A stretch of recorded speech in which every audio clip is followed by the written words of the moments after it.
ศจรรย์พระธาตุสีทองแงนมองฝูงพึ่งทำรังช่างมีมนต์ขลังพลังศักดิ์สิทธิ์บนนั้นกล่าวคำไหว้สากราบสักการะคนลุกขนชันสัมผัสถึงสายสัมพันธ์คงเป็นลูกหลานเคยร่วมสร้างบุญวัดดอยน้อยอยู่กลางยอดดอยโรยต่ออำเภอดอยหล่อเขตติดต่อป่าซางลำพูนเดินทางปลอดภัยจากเชียงใหม่หรือสายลำพูนยินดีต้อนรับนักบุญมาร่วมสร้างทานบารมีตีสามตีสี่เปิดสถานีฟังตุลุงยอนักเทศเสียงทองชื่อเสียงดังก้องทั่วฟ้าธานีตัวจริงเสียงจริงวัดดอยน้อยแม่จามเทวีต้อนรับญาติโยมที่มีจิตศรัทธามาร่วมสร้างบุญ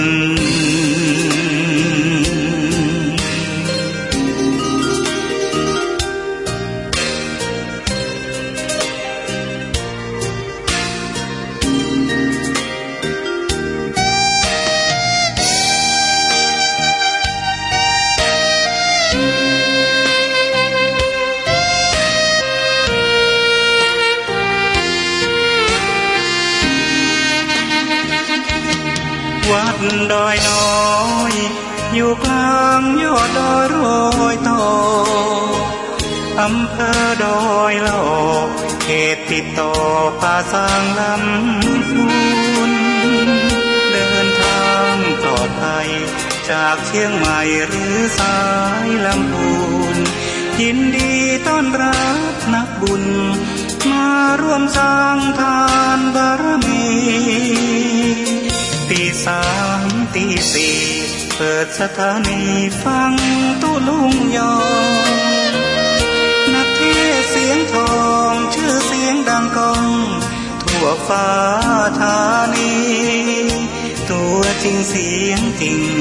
วัดดอยน้อยแม่จามเทวีต้อนรับญาติโยมที่มีจิตศรัทธามาร่วมสร้างบุญ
อนาคตจะสดใส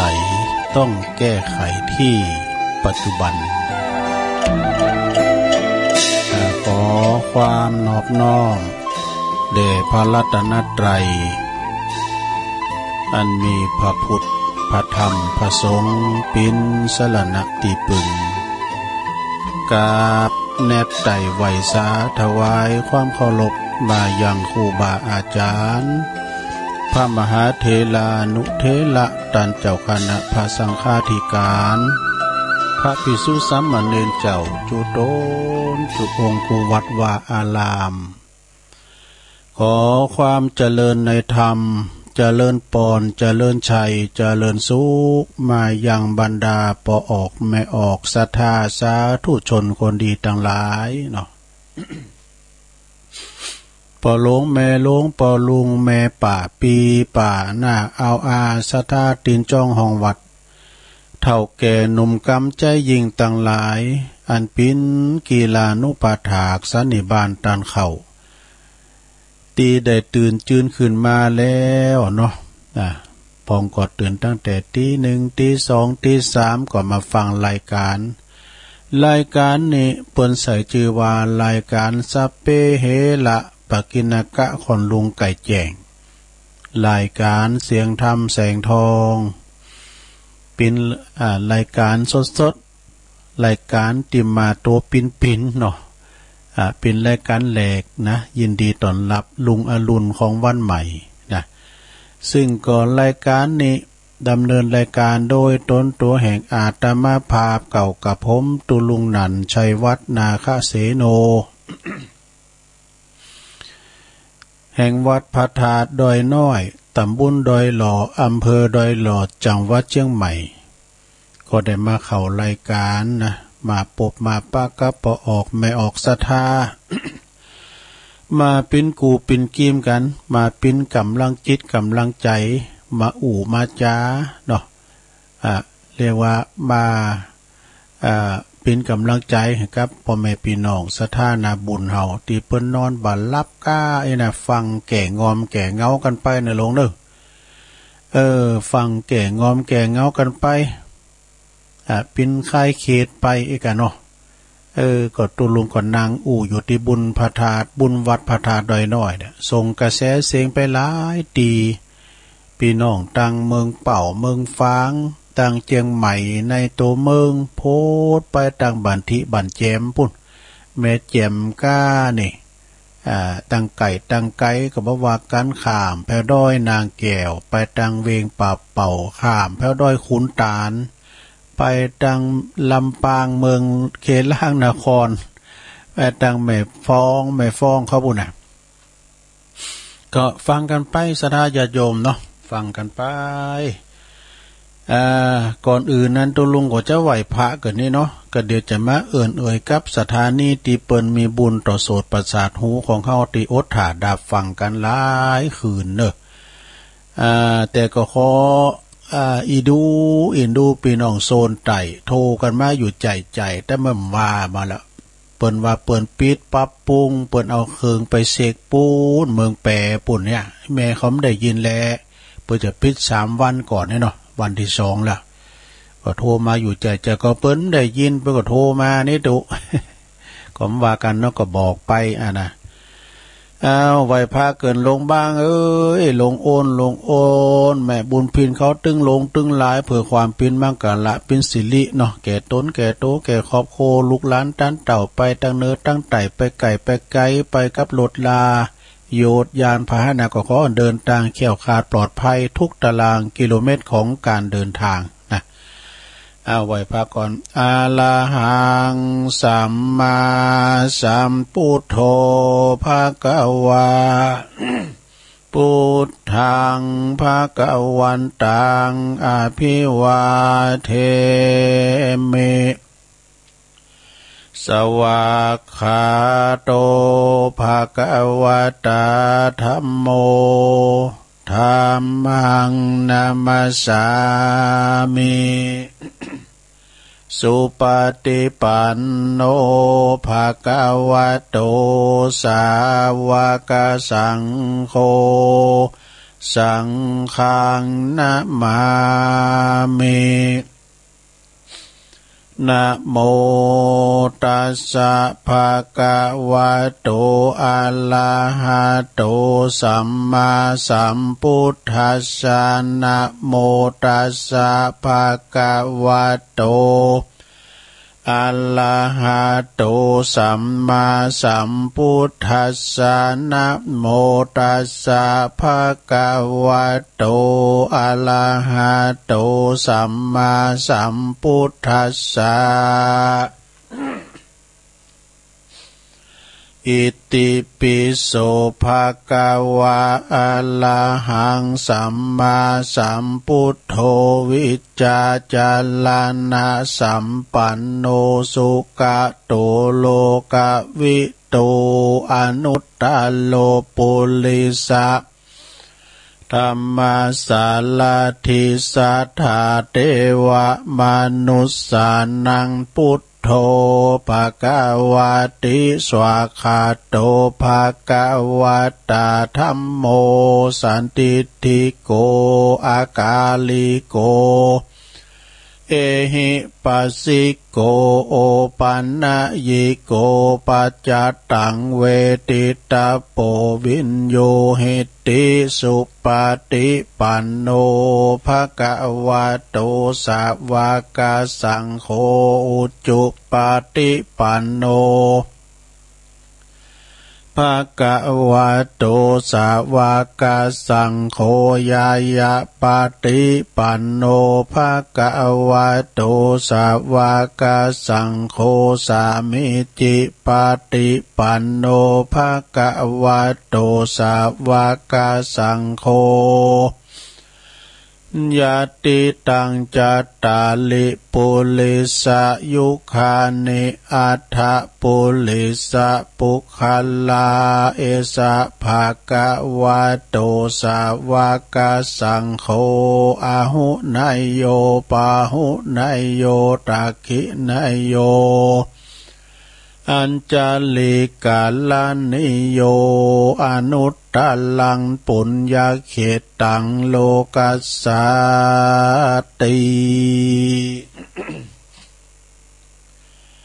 จะยันโตโพธิยามุเลสักกายานังนันทิวัตตานโน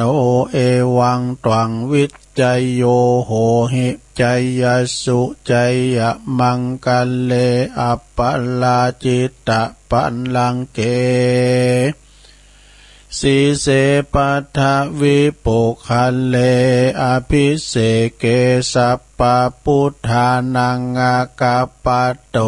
ปโมทาติสุนักกตังสุมังกาลังสุปะภาตังสุโหติตังสุขันโนสุโมโหโตจะสุยิทังพลัมมัจจาลิสุปะทักขินังกายกัมมังวาจากัมมังปะทักขินังปะทักขินังมโนกัมมังปณิทิเตปะทักขินาปะทักขินานิกัตตวนะละพันตเถปะทักขิเนสัพพิติโยวิวัจจันตุสัพพะโลกโกวินาศตุมมาเตภวัตวันตะลายโยสุขีติกายุโกภวะอัมพิวาตานาสิลิสานิจังวุตตาปัจจายโนจัตตาโลธัมมาวัฏันติอายุวันโนสุขังปะลังเอาแล้วเนาะเอาแล้วตุลุงก็ปินเก้าปินโหนำสวดมนต์ไหว้พระไปปินตีเรียบร้อยก็ขอกุณพระติตไลรัตนะผ่านแผ่วพระแก้วเจ้าตั้ง3ประการเนาะจงได้มาปกป้องคุ้มครองรักษาครูบาอาจารย์พระมหาเถรานุเถระเจ้าคณะพระสังฆาธิการพระสงฆ์องค์สามเณรเจ้าเนาะอยู่กับวัดกับวาขอให้มีสลีที่คาอายุมันยืนยาวงอกงามไพบูรณ์ในพระพุทธศาสนาเป็นที่ยึดเหนี่ยวจิตใจกับปออกศรัทธาเนาะเนื้อนาบุญให้เปิ้นได้กราบได้ไหวกันนะเผยแผ่สัจธรรมคำสอนขององค์พระสัมมาสัมพุทธเจ้าของเฮาเปิ้นมาต้านโกเขาก็เอวังโหตุมันแน่นใจ ศรัทธาญาติโยมปะลงแม่ลงเขาก็เหมือนกันขอให้อยู่มนกินหวานอยู่กินอยู่ต้านไปจ่ายสุขภาพพลานามัยสมบูรณ์แข็งแรงหน้าแดงแสงเฮอแล้วก็ปิ้นหล่มโพหล่มใสของลูกหลานตันเต่านะขอปิ้นกำลังใจให้กับคุณเฒ่าคุณแก่เฮาปอลงแม่ลงเขาไปวัดไปวามใดติดต่างติดเต้งก็ดีมปิ้นยังเอาวิทยุปิ้นกูหั่นพวกเขาจะได้มาทบทวนจะมาทบทวนไหวพระหลับชิ้นโยงเข่าบาทโยงเข่าพระเจ้าเอกะสุมาคันแก้วตังสามกันไปศรัทธาเพราะว่าพวกในปิ่นวันเสาร์เอายกบ้านปิ่นวัดไปเลยสมมติว่าเขาจะไปใส่บาตรจะไปทำบุญวัดเนาะโอ้มพวกธรรมะกันหลายกันนะปุ่นโตปุจจานุปุ่นลามเนาะท่านนายกก็จะมารองนายกกำนันก็โอ้มากันหลายผู้โจยปอลงปอลามเขานี่ลุงทาก็จะมาพวกก็เป็นกิจกรรมนะลงเนอก็ไปตั้งสถานีวิทยุที่เปิ้นมีบุญต่อโสตประสาทหูเฮาเนาะสถานีวิทยุสสวคือสถานีวิทยุเปิดการศึกษาพระพุทธศาสนาและวัฒนธรรม FM 104.50 เมกะเฮิรตซ์วัดฝายหินตำบลสุเตปอำเภอเมืองเชียงใหม่โดยเมตตาบารมีธรรมอาจารย์พระครูสมุวิสุวัฒน์วรกิจโจอาจารย์เปิดก็ลิงสัญญาณไปปิ้นตีเรียบร้อยนะเปิดเพลงฟังตัวลุงก็ใส่เพลงลูกทุ่งอมตะนิรันดร์การโมนกันวิทยุของคณะสงฆ์อำเภอฝางนะโดยเมตตาบารมีธรรมพระเดชพระคุณหลวงปู่พระครูสุจิตานุรักษ์เจ้าคณะอำเภอฝาง FM 100.25 เมกะเฮิรตซ์นะตั้งอยู่ณที่วัดพระบาทอุดมนำบ่อสาวาสำนักวิปัสสนาตุปีจำเริญโชติธรรมโมจากวัดสันโค้งเนาะอำเภอแม่อายรีโมทเข้าไปไล่ลิงเซงไปแล้วเนาะพี่น้องเมืองฝางก็ฟังกันไปคืนบึดก็อดถาดาฟังหลวงพ่อใหญ่เฮาเนาะหลวงพ่อครูบาเฮาเปิ้นจะได้สวาธิยายมนต์จะได้มนต์นำเกมนำไว้ลงเกมนำมนต์ไว้คืนบึดเป็นวันศุกร์หรอนะแล้วก็สถานีวิทยุนะแดนดินถิ่นล้านนาแดนดินถิ่นล้านนานี่ก็ตั้งอยู่ปูนบ้านโฮงโงตำบลนำบ่อหลงอำเภอสันป่าตอง 103.50 โดยพี่ไอ้ใต้โหเฮานอลุดจิสมบัติเงาคำเปิ่นก็ลิงสัญญาณแต่เมื่อตี 3ไป89.50 กอบบ้านทุ่งเรดิโอสันป่าตองปออุดมพุทธวงศ์โดยแล้วก็มนเสียงธรรมนี่ 106.25 มนเสียงธรรมนี่ก็เมตตาบารมีธรรมหลวงพ่อใหญ่เฮาหลวงพ่อพระครูมงคลวิสิทธิ์หลวงพ่อใหญ่เจ้าคณะอำเภอแม่แจ่มเจ้าอาวาสวัดบุพารามตำบลชังเคิงอำเภอแม่แจ่มขอบคุณท่านพระปลัดอุทัยถึง2อุทัยโดยเจ้าหน้าที่ลิงสัญญาณไปแล้วก็คืน101.75 เมกะเฮิรตซ์น่านฟ้าเรดิโอโดยคุณลุงนิรันดร์ปันดอนตองโอ้โหหน้าเปิ้นย้ำได้รับด้วยนะเปิ้นไลน์มาหาตุลุงเนี่ยเปิ้นจะลิงสัญญาณแต่ตี 3ไล่ไปไล่ไปหากัดทางนึงฟังสัตว์ก็ฟังทางนึงน่านฟ้าเรดิโอเนี่ยก็เปิ้นถึง 7 โมงก่อนนะขอบคุณหัวหน้าด้วยคุณลุงนิรันดร์ปันดอนตองเปิ้นก็เป็นเจ้าของสถานีนะแล้วก็98อดไว้อินดูเปิ้นแต่นะเปิ้นเอาอันเคิงไปเช็คแล้วก็ไปต่อถ้าเบนสัญญาปีไหนเปิ้นก็จะมีให้เตอนึงนะวัดหอยตองซักทุกกุฏินะสถานีวิทยุกุฏิกูคืนเปิ้นจะต้องไปเช็คเคิงอาจารย์พระครูอภิวัฒนวิกรมเปิ้นก็ว่าจะได้ปรับปรุงตังเสาอากาศโดยแฮมก้ามนี่แจ่มจำจะดั้งหรือเก่านะก็ขออดใจถ่าดาฟังเปิ้นปิด3 วันหรือว่าสิ้นเดือนเนี่ยเนาะลงอดเอาไหลไปหาพอกันเนาะไหลไปไหลมาเนี่ยคุณถามตะฮอดจะโทรมาหาตุลุงว่า ย่ำได้ยินเนี่ยโซนไต่นี่มันได้ยินเถอะเนอะโอดเอา90.75 เมกะเฮิรตซ์อันนี้ก็ชุมชนวิทยุชุมชนคนเหนือเขื่อนด้วยเนาะจากเมืองหอดปุ่นก็ฟังกันได้หรือว่าสถาจะฟังตามระบบออนไลน์อินเทอร์เน็ต Facebook จากวัดไฟหินก็ดีก็ฟังกันไปโอ้เพิ่นฟังกันหลายกับขอบคุณในเมตตาบารมีตามครูบาอาจารย์เพิ่นก็ฟังกันนะบ่ว่าจะเป็นครูบาอาจารย์ตั้งวัดตั้งวาหลวงพ่อพระครูพุทธิธรรมรักษ์หลวงพ่อเจ้าคณะตำบลแม่โป่งวัดไผ่ป่าไผ่บ่อทองเนี่ยนะหลวงพ่อมานิตเขาก็อาจารย์สมเพชรเขาก็เนี่ยเพิ่นฟังตลอด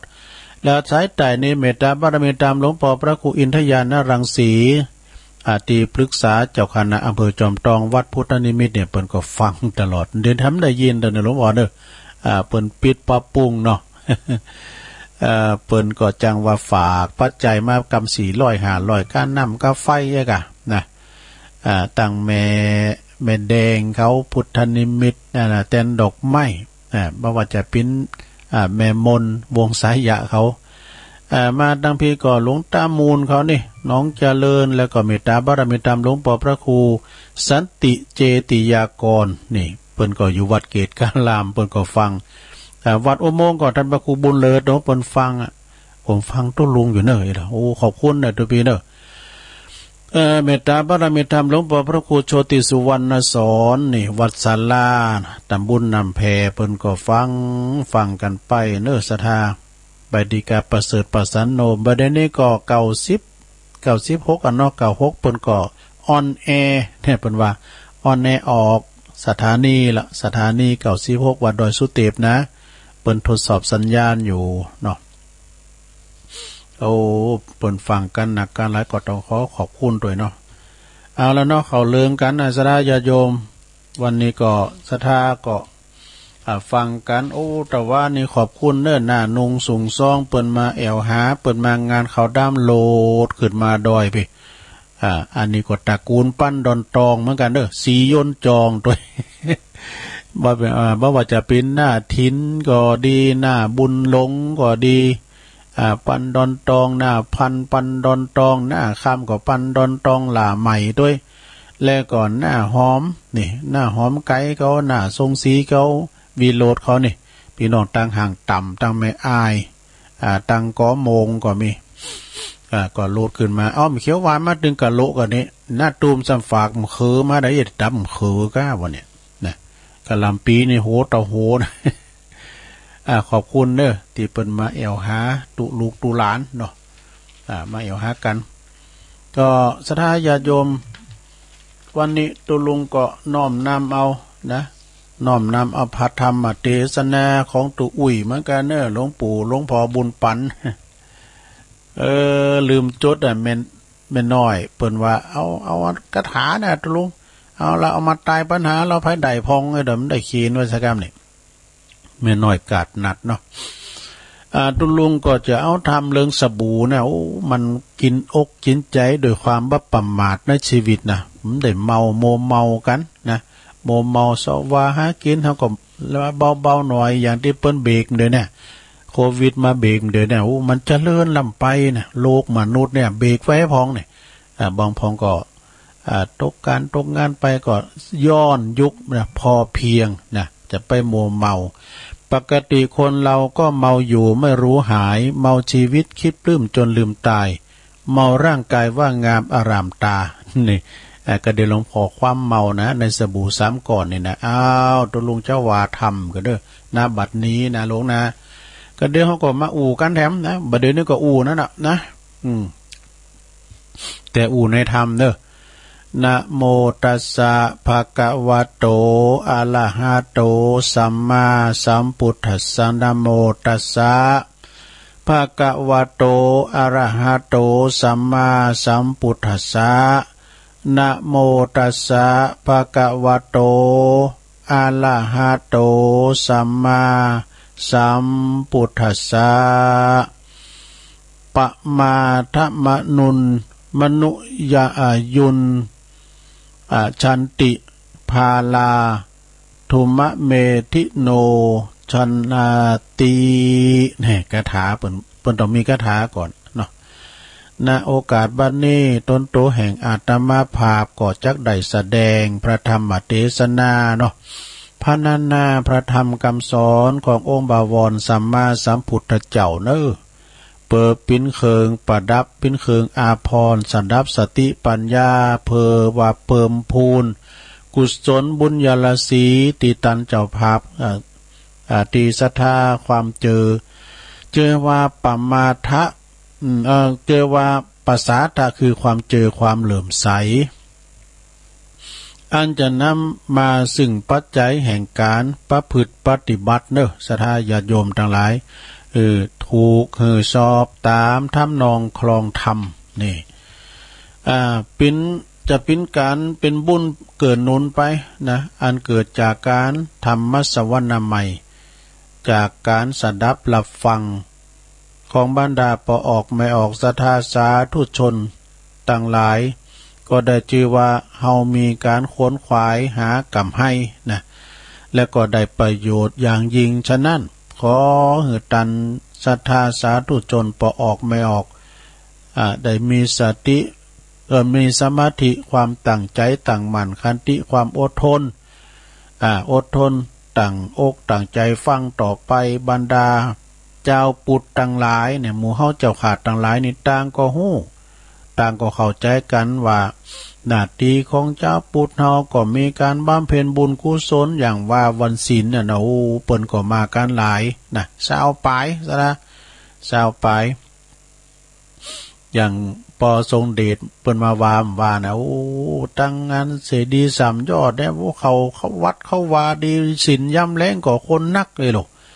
ศีลย่ำแรงกว่าคนหลายอันนี้เต็มศาลาตุปีแม็กนี่เปิ้นใจดีเนี่ยทุกเจ้าไม่หลายตุนนะซะนะคุณนี่เปิ้นมีบริวารก็บ่งบอกว่าคุณนี่เปิ้นมีน้ำใจดีเนาะเนี่ยซะนะญาติโยมเนาะเฮาก็มีการอบรมเข้าวัดเข้าว่าคัดเกลาจิตใจไล่กิเลสเพิ่นว่านะปะดุจดังเศษอาหารอันบูดอันเน่าติดอยู่ในภาชนะถ้วยโถโอจานที่จะต้องใจผงสักฟอกหรือว่าสบู่มาชำระล้างสันใดจิตใจเศร้ามองขุ่นโมก็จะต้องชำระโดยศีลธรรมปิ้นตุนว่าหืดทานรักษาศีลเมตตาภาวนาเอกาสระนะเฮาได้กินได้ทานสบายอกสบายใจแล้วได้สดับรับฟังพระธรรมเทศนาซึ่งองค์พระสัมมาสัมพุทธเจ้า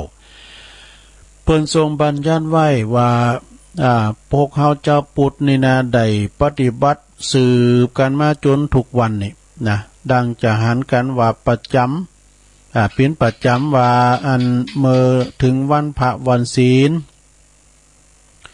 พ่อแม่พี่น้องศรัทธานาบุญเปิ้นก็จะมาวัดมาว่ากันกำขันเข้าตอกดอกไม้ปากันมาวัดมาว่าทำบุญตักบาตรญาติปกหาษาศีล5รักษาศีล8ถือศีลอุโบสถนอนวัดนอนวาวันหนึ่งคืนหนึ่งก็ดีเปิดเป็นการฝึกกายวาจาใจคือห่างไกลไล่กังวลอันติดยึดอยู่ในบ้านในไฮในโซนอันทรัพย์สินสลิงข้านต่างๆโชว์ข้างโชว์ข่าวละไว้เป็นโชว์ข้างโชว์ข่าวนี่นะจิตใจก็เขาปลอดโปร่งด้วยซะนะมีอิสระภาพบอดตกอยู่ในอำนาจของกิเลสตัณหาเกินไปลำไปนะสวะวางไว้พองมาซอหาห่อเข่ากองเข่าห่อเข่าไปกินทั้งหน้าพองนะเนาะการมาวัดนี่เขาก็จะป้าได้หันพองสับเตอเขาโขดเขาเกตมาเนี่ยศรัทธาญาติโยมเนาะโอ้อยู่บ้านอยู่จ้องก็มันโมนกับลูกกับหลานมามีความโขดความเกตมีอารมณ์โมโหโตโสเขามาวัดมันเป็นจุดเปลี่ยนได้เนาะบางวัดบางวานี่เปิ้นว่าต้นไม้พูดได้เปิ้นเขียนขอทำน่ะขอทำติดกำแพงก้าอย่างอันวัดอันร่องโบแดงไงเนาะเปิ้นเขียนขอทำยังคติธรรมต่างๆไปนั่งพอหรือว่าไปนั่งอยู่ในวิหารพอหน้าพระพักพระเจ้าใจมันก็จะยินขึ้นมาเมื่อใจยินมาจุดเปลี่ยนมันมีละนะแต่เจ้านี่เฮาใจห้อนไปดูเฮามาหลังงับยับยั้งอยู่ในโขงแก้วอารามทั้ง3 การหอมเขาวัดโวยให้หน่อยนี่โดนแตกมั่งกันไปหน่อยนะเนาะ จุดเปลี่ยนใดซะได้กันมาวัดมาวานี่นะ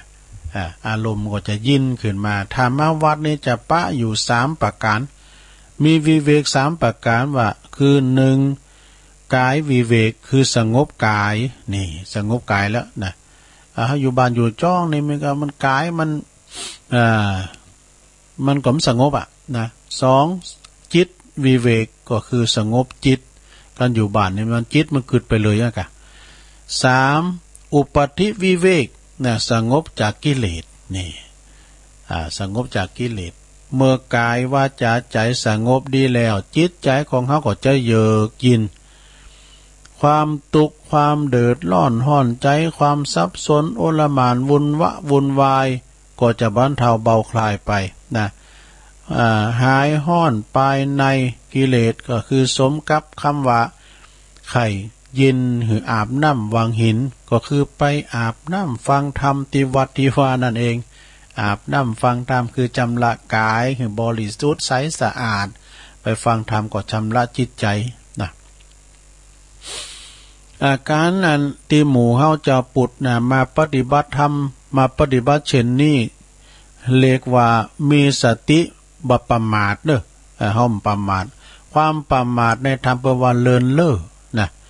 เผลอไผไปเฮาประมาทล่องล่ะแล้วเฮาขับรถแล้วเฮาประมาทลอกก็ดีกว่ารถก็แสลบนี้นะลุงข้างต่างเอามีสตินะประมาทนะอยู่บ่ได้บนว่าเฮาขาดสติอยู่ได้ตายเปล่าหรือว่าแก่เพราะกินข้าวกินข้าวกันนั้นจะกินเหล้ากันแก่เพราะกินข้าวเท่าเพราะปีเดินวันนี่อันนี้นะกินข้าวให้เต็นเนาะความประมาทไม่อยู่3ประการนะลุงเนอะความประมาทความประมาทมี3ประการมีหยังพองคือ1ประมาทในวัยนี่ความเข้าใจลงผิดคือว่าในขณะนี้ตนเฮาเนี่ยยังอายุน้อยยังหนุ่มยังน้อยอยู่ยังจะอยู่ไปทำมึนอยู่นี่นะท่มตายง่ายเตอละเหนื่อยนะบ่ต้องเข้าทำบุญบ่ต้องเข้าวัดเข้าว่าเตอบ่ตายง่ายแต่ยังจะอยู่ทำมึนอยู่หลงไหลเพลิดเพลินนะก็เลยหลงไหลเพลิดเพลินในกามคุณมีหูปเสียงกลิ่นรสสัมผัสบ่กึดถึงบ่กึดสร้างบุญสร้างกุศลบ่หีบสร้างความดีสร้างตีปึงของตนเองรอไว้หือเท่ากนแก่เกินนี่นะเรื่องวัดเรื่องวาในปิ้นของคุณเฒ่าอีนะเนาะ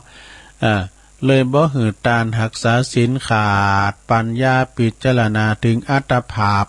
แล้วก็สังขารตัวเองตีต้องลงโรยไปนะคุณเฮามันลงโรยสุดโทรมไปโดยพละกำลังเขาก็อ่อนไปนะไปตามกาลละเวลานาทีพอหูซึกโตทำกามหนึ่งต่างตีถูกก็เมื่อมาเฮาตายก็คลายเข่าปอนหูซึกโตตั้งผิดตั้งถูกก็เมื่อเฮาเนี่ยความตายมันคืบคลานเข้ามาไก่มาถึงในลักษณะที่ว่าเพอหู้ปอวายเพออ้ายปอเถ่า ผลสุดท้ายก็เลยตายไปโดยหวังได้ประกอบกรรมดีอย่างไหวซักอย่างไม่ได้เสาะข่าวหอไหวสักกรรมไม่นะเนาะเป็นคุณที่ว่าบ่หิวคุณในโลกเขาจะลึกนึกถึงอะไรตลอดถึงลูกหลานนี่แล้วก็บ่มีตีปึงไปในปรโลกหน้าให้เลยนะบางคนนะก็อยู่มั่งมีสีสุขก็บ่ได้นึกถึงนะบ่ได้นึกถึงงานตั้งงานพระสงฆ์องค์สังฆเจ้าบางครั้งบางทีบางมาพบมาปะกันอยากที่จะยกมือไหวแต่ตรงกันข้ามมือเขาก็ไปไหวคุณที่เป็นฆรหัสนะฆฤหัสถ์ที่เป็นมีฐานะมียศมีตำแหน่งเนี่ยนะเนาะที่เคยหันกันอยู่บ่อยๆซึ่งเขาเคยหันกันอยู่บ่อยๆทางที่พระสงฆ์นี่ก็เป็นรัตนะดวงหนึ่งนะคือดวงที่3เป็นติปึงปาอาศัยเป็นติปึงปาตั้งใจเนี่ยสดาญาโยมทั้งหลายเนี่ย เป็นที่พึ่งพาอาศัยตั้งจิตตั้งใจอย่างคุณเฒ่าก็ละว่าเปิ้นได้ฟังครูบาอาจารย์พระสงฆ์องค์สังฆเจ้าออกวิทยุหรอสอดไปก้าวิทยุสอดไปก้าจะคือการเนี่ยเปิ้นโหยหาเนี่ยซะนะตู้เจ้าหมู่นี้ไปในหมดเนี่ย อย่างตั้งโซนไต่เอกะเนาะเปิ้นได้ยินน่ะเปิ้นก็โทรมาอยู่ใจก็เพราะว่ามีฐานะทิฏฐิบังเกิดขึ้นนั่นเองนะเวลาเฮาปะกันเนี่ยโอ้ตู้เจ้าที่เปิ้นจะไหวแล้วเปิ้นไปไหวที่ฝ่ายคฤหัสถ์ที่เปิ้นมียศถาบรรดาศักดิ์พวกเนี่ยนะแล้วคนส่วนมากเนี่ยนึกถึงพระพุทธพระธรรมพระสงฆ์เมื่อไก่ที่จะไหว้ชนที่จะตายวิญญาณจะเล็งออกจากกายพุ่นก็จึงนึกมาสอนว่าอะระหังเนออะระหังหรือว่าปุถโธเนอนะแต่พระอรหันต์ก็จอยขึ้นสวรรค์บ่ได้แน่ๆเพราะมันสายเกินไปนี่อันนี้ข้อที่หนึ่งนะต่อไปเป็นข้อที่สองปะหลงข้อที่สองประมาทในรูปนี่หลงไหลนะก็คือหมายความว่าหลงไหลในรูปทรงองค์เอวเฮานี่ยังหล่อยังเล่ายังงามอยู่ด้วยนะเมาโตเก่า คุณนันสอบคุณนันสมโอดว่าโอ้นี่สีหนุ่มนะงามอยู่เนี่ยขนาด60ปลายแล้วนะยังหล่ออยู่ได้ ก็รู้สึกปลื้มจิตปลื้มใจสุขอกสุขใจโดนตนลูกยอเหมือนที่ว่าจะลอยขึ้นเมืองฟ้านี่ถึงบะแก่บะเฒ่าผิวพรรณวันนะเนี่ยมันก็เหี่ยวแห้งไปเหี่ยวโยนไปเป็นไปตามกาลเวลาซะนะเนาะเหมือนดอกไม้เต่งตูมในเวลาเจ้าเหี่ยวเฉาในเวลากลางวันลงโรยไปในเวลาพลบค่ำนี่อันดอกไม้นี่มันก็ลงโรยไปมันก็หยุมได้มึนเหมือนกับรูปของเฮาเนี่ยสภาวะธรรมอันที่จะต้องแปรปรวนไปอย่างอย่าลืมว่าอย่าลืมสติ อยู่ว่าจีรังมันไม่อยู่จีรังคือลืมกฎของอนิจจังความเต็งหมันเนาะอันเนี้ยสดาจะโยมทั้งหลายเอ้ย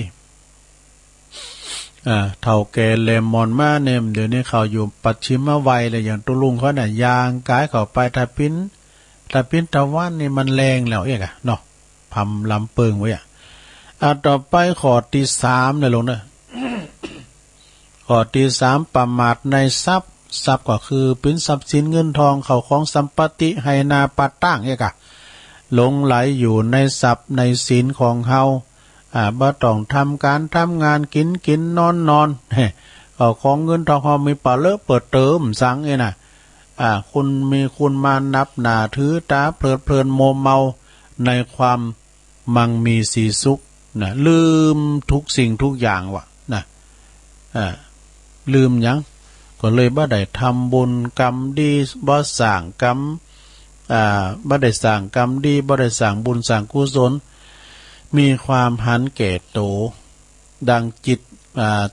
ตัวเฮานี่ก็จะมีจิตใจขับแคบนี่มีกิเลสความตนีทีเหนียวเข้ามาครอบงำมีทรัพย์ไปก็ไล่ประโยชน์เปิดก็เกิดมีโทษแก่ตัวเองเหมือนกันใจทรัพย์เช่นใจทรัพย์ไปต่างตีบดีไปจ่างว่านเปิ้นค่าทำลายเปิ้นค่าขาย ลงทุนของที่ผิดกฎหมายก็น่ะใจทรัพย์สินที่บ่ถูก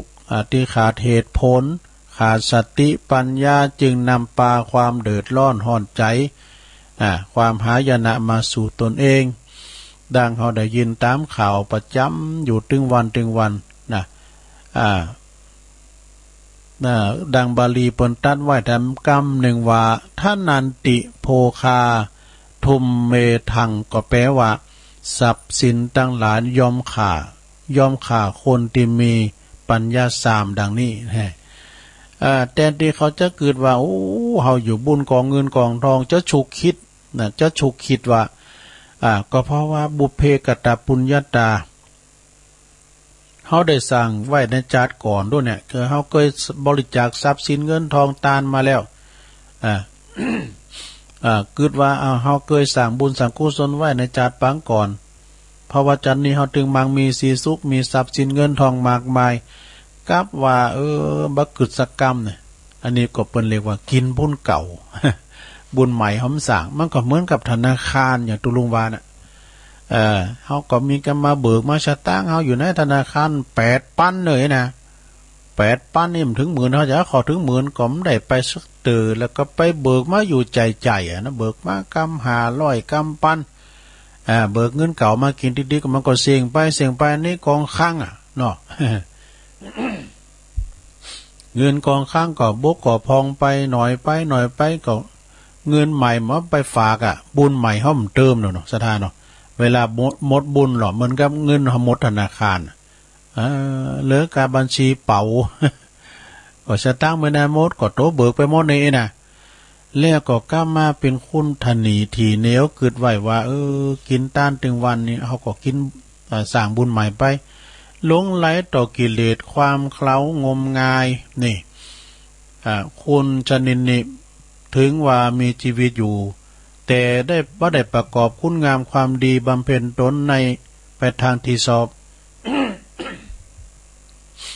ไปทางที่ถูกที่สอบก็เหมือนกับคุณที่ว่าตายทั้งเป็นนี่วะ สุมาเนี่ยสมกับอันพุทธภาษิตที่เป็นกล่าวรับรองไว้ว่าเยปมัตตายถามัตตาแปลความเป็นไทยว่าความประมาทเหมือนคนตายแล้วนี่จะไปประมาทได้ลงเนอะจะไปประมาทจะไปเลินเล่อประมาทพังเผลอหลงลืมต่อไปความประมาทมัวเมา3ประเภทมัวเมาในวัยหนึ่งมัวเมาในความที่มีโรคภัยไข้เจ็บหนึ่งมัวเมาในทรัพย์สินสมบัติหนึ่งนี่ตึงมดตึงเสียงนี่ก็เป็นตั้งแห่งความเสื่อมเหมือนกันเด้อถ้าเฮามัวเมานะดังที่เปิ้นเขียนไว้เป็นคำที่น่าขันว่ะนะน่าฟังไว้ว่าเมาเบอร์ เมาเบอร์นะเมาเบอร์เนี่ยแช่เนาะใจเศร้าเมาเหล้าไอ้เวิงนี่เพิ่มตุกนี่เมาสนุกเพิ่มจนเมาตัวตนลืมตายเมาเพศยิงใจลืมไวนี่เมาหลินพ่ายลืมเจ็บแอวลืมนอนแต่กับเปิ้นโตเป็นนางฟังธรรมสักบึดสักเมื่อเนี่ยเจ็บแอวปลาหลินไพ่ตองนี่คืนหงพี่เนี่ย อันนี้ก็เป็นความโมเมาเนาะสดาเนาะจะน่านนี่สดานะจงอย่าดำเนินชีวิตโดยความประมาทเด้อหลงลูบเสียงกลิ่นรสสัมผัสยิ่งว่าสิ่งที่เย้ายวนโกนใจสนุกเพลินเกินพอดีมันเกินไปสนุกเพลินกันไปโลกมันเจริญเวยลำไปตั้งเทวดาเปิ้นก็เลยเอาโควิดมาเบรกไว้ มาเบรกไว้พองเนี่ยแต่ก็เบงก็ยุดกึกดูเปลี่ยนพศก่อน 7 วันอันตรายก็มีน่ะมันต้องมาเสียพลังงานชลบก้ายเนาะ มันเกิดกันแล้วยุดกึกเมื่อว่าเราอดทนข่มจิตข่มใจได้แล้วก็ยอมจะปะกับความสุขสงบได้พอสมแก่อัตภาพแม้แต่องคุลิมานซะได้ลองคืดพอหรอองคุลิมานเนี่ยเป็นยังสำนึกบาปนะค่าคุณมาเนี่ยเป็นพันเนาะโอ้จะขาพระแม่บุญเนี่ยเนาะซึ่งก็เคยปิ้นมหาโจรมาแล้วค่าคุณปิ้นจำนวนมากหลายแล้วก็ภายหลังเปิ้นสำนึกสำนึกความผิดชอบโชดีก็เลยกลับกลายมาเป็นคุณดีนะมาโบสถ์จนสำเร็จเป็นพระอรหันตานะจนเป็นตัวอย่างคนดีของโลกวะเนาะพระพุทธเจ้าเปิ้นได้ตรัสว่าผู้ทำโลกให้สว่างเหมือนพระจันทร์พ้นจากเมฆหมอกฉะนั้นนี่นะศรัทธาเอาอย่างหลายอยู่เนาะ ฉะนั้นนะสดาญาโยมบุคคลชนกลุ่มไหนก็ตามลืมนึก ถึงกฎสัจธรรมอนิจจังทุกขังอนัตตาความโมเมาในวัยในทรัพย์อยู่ก็เหมือนถูกเมฆหมอกปิดบังเนอะเช่นเดียวกันความกึดหันแบบนี้นะทำให้มนุษย์คุณเฮาเนี่ยตาหนีทีเนวจะกินก็โกผานจะต้านก็โกเสียงงี้นะเนาะ บ่แลเหลียวผู้อื่นเลยมีความละโมบโลภมากทางพระเปิ้นเรียกว่าลาภมัจฉริยะตนีทรัพย์ตนีทรัพย์จินเงินทองของใจมันปินมนทินว่าเปิ้นว่านะสิ่งโสโครกทำให้ปินคุ้นติดใจขับแคบเนอะสถาเนอะปึงปาอาศัยบ่ได้ขาดความเมตตานะกรุณาเอื้อเฟื้อเผื่อแผ่กันบ่อนสงสารบ่อิดูหันจิตหันใจคุณตุกคุณยากลำบากของผู้อื่นจึงบ่ปิ้นตีหักและก็นิยมนับถือของไผแต่ที่เขาในจำมีความสุขกายสบายใจเพราะว่ามีทรัพย์สินบอกกลับมาปิ้นตุกทวีคูณ ปิ้นตุกทวีคูณเพราะว่าคอยระมัดระวังทรัพย์สินโกมันวินาศสาบสูญบางครั้งเนี่ยบางรายในชีวิตก็วามวายตายเพราะทรัพย์ก็มีนะตายเพราะทรัพย์สินเงินทอง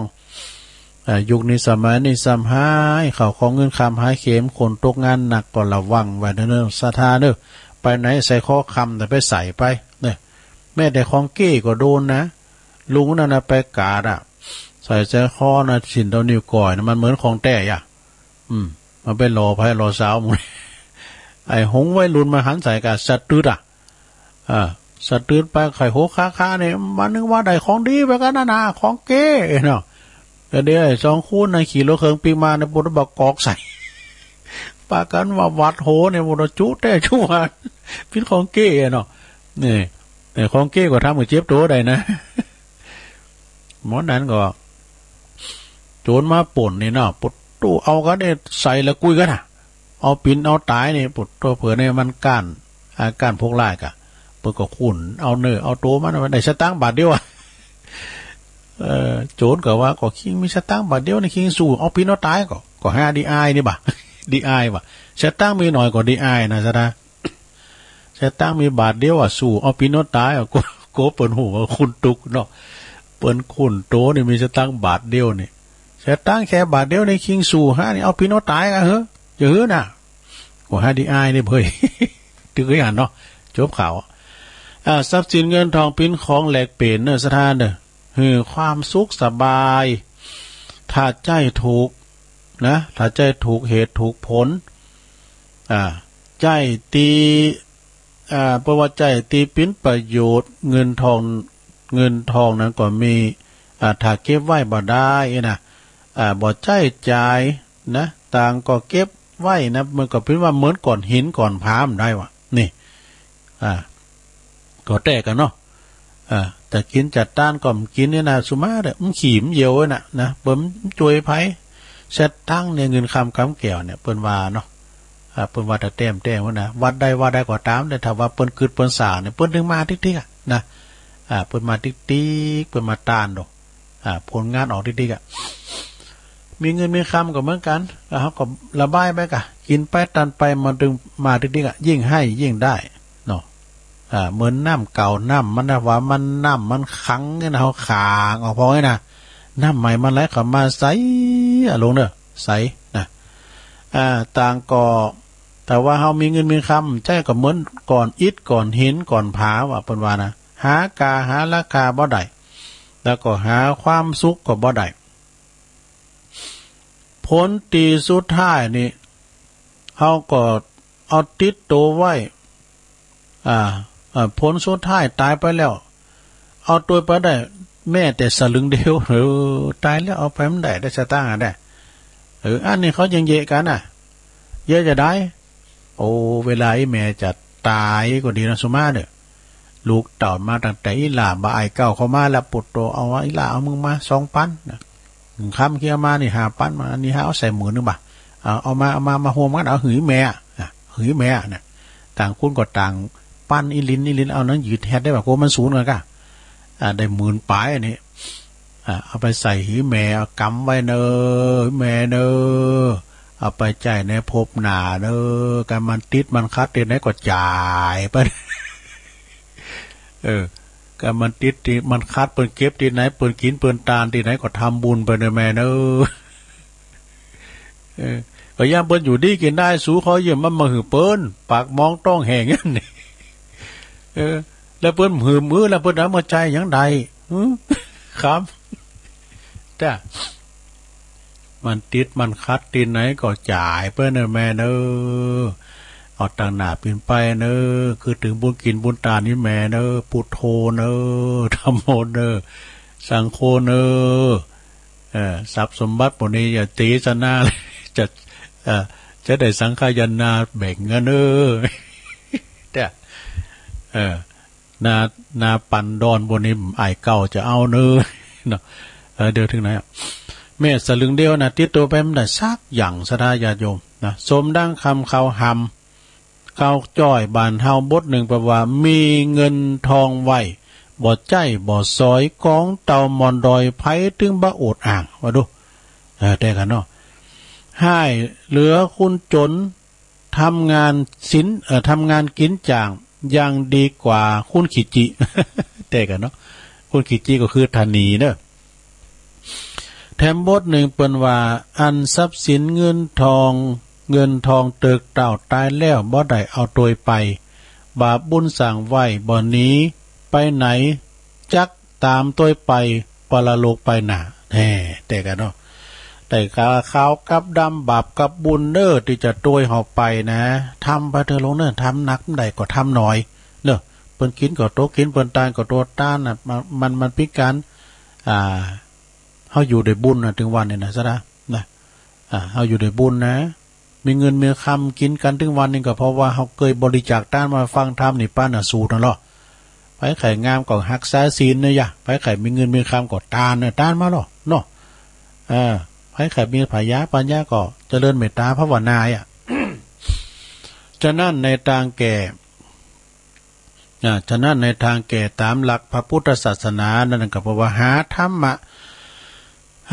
ะมาคัดเก่าจำละฟอกจิตฟอกใจเนอะฟอกจิตฟอกใจยาปิญญาขันนั้นหนึ่งเอามาฟอกจิตฟอกใจมียาขันนั้นยังหิริกับโอตตัปปะเกิดสติพยปัญญาหูตาสว่างสวัยสะอาดสงบมีหืดตาลหรือว่าจาคะเสสละบริจาคปิ้นตุนวะขอบโคเล่งขอบโคบิดอนมารดาบริวารญาติมิตรนี่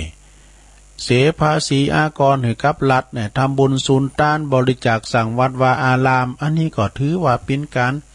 สั่งบุญสั่งกุศลนะสั่งโรงพยาบาลนี่อย่างว่ากันเนาะเอาตอดผ่าป่าที่เปิ่นฝากมาก่อน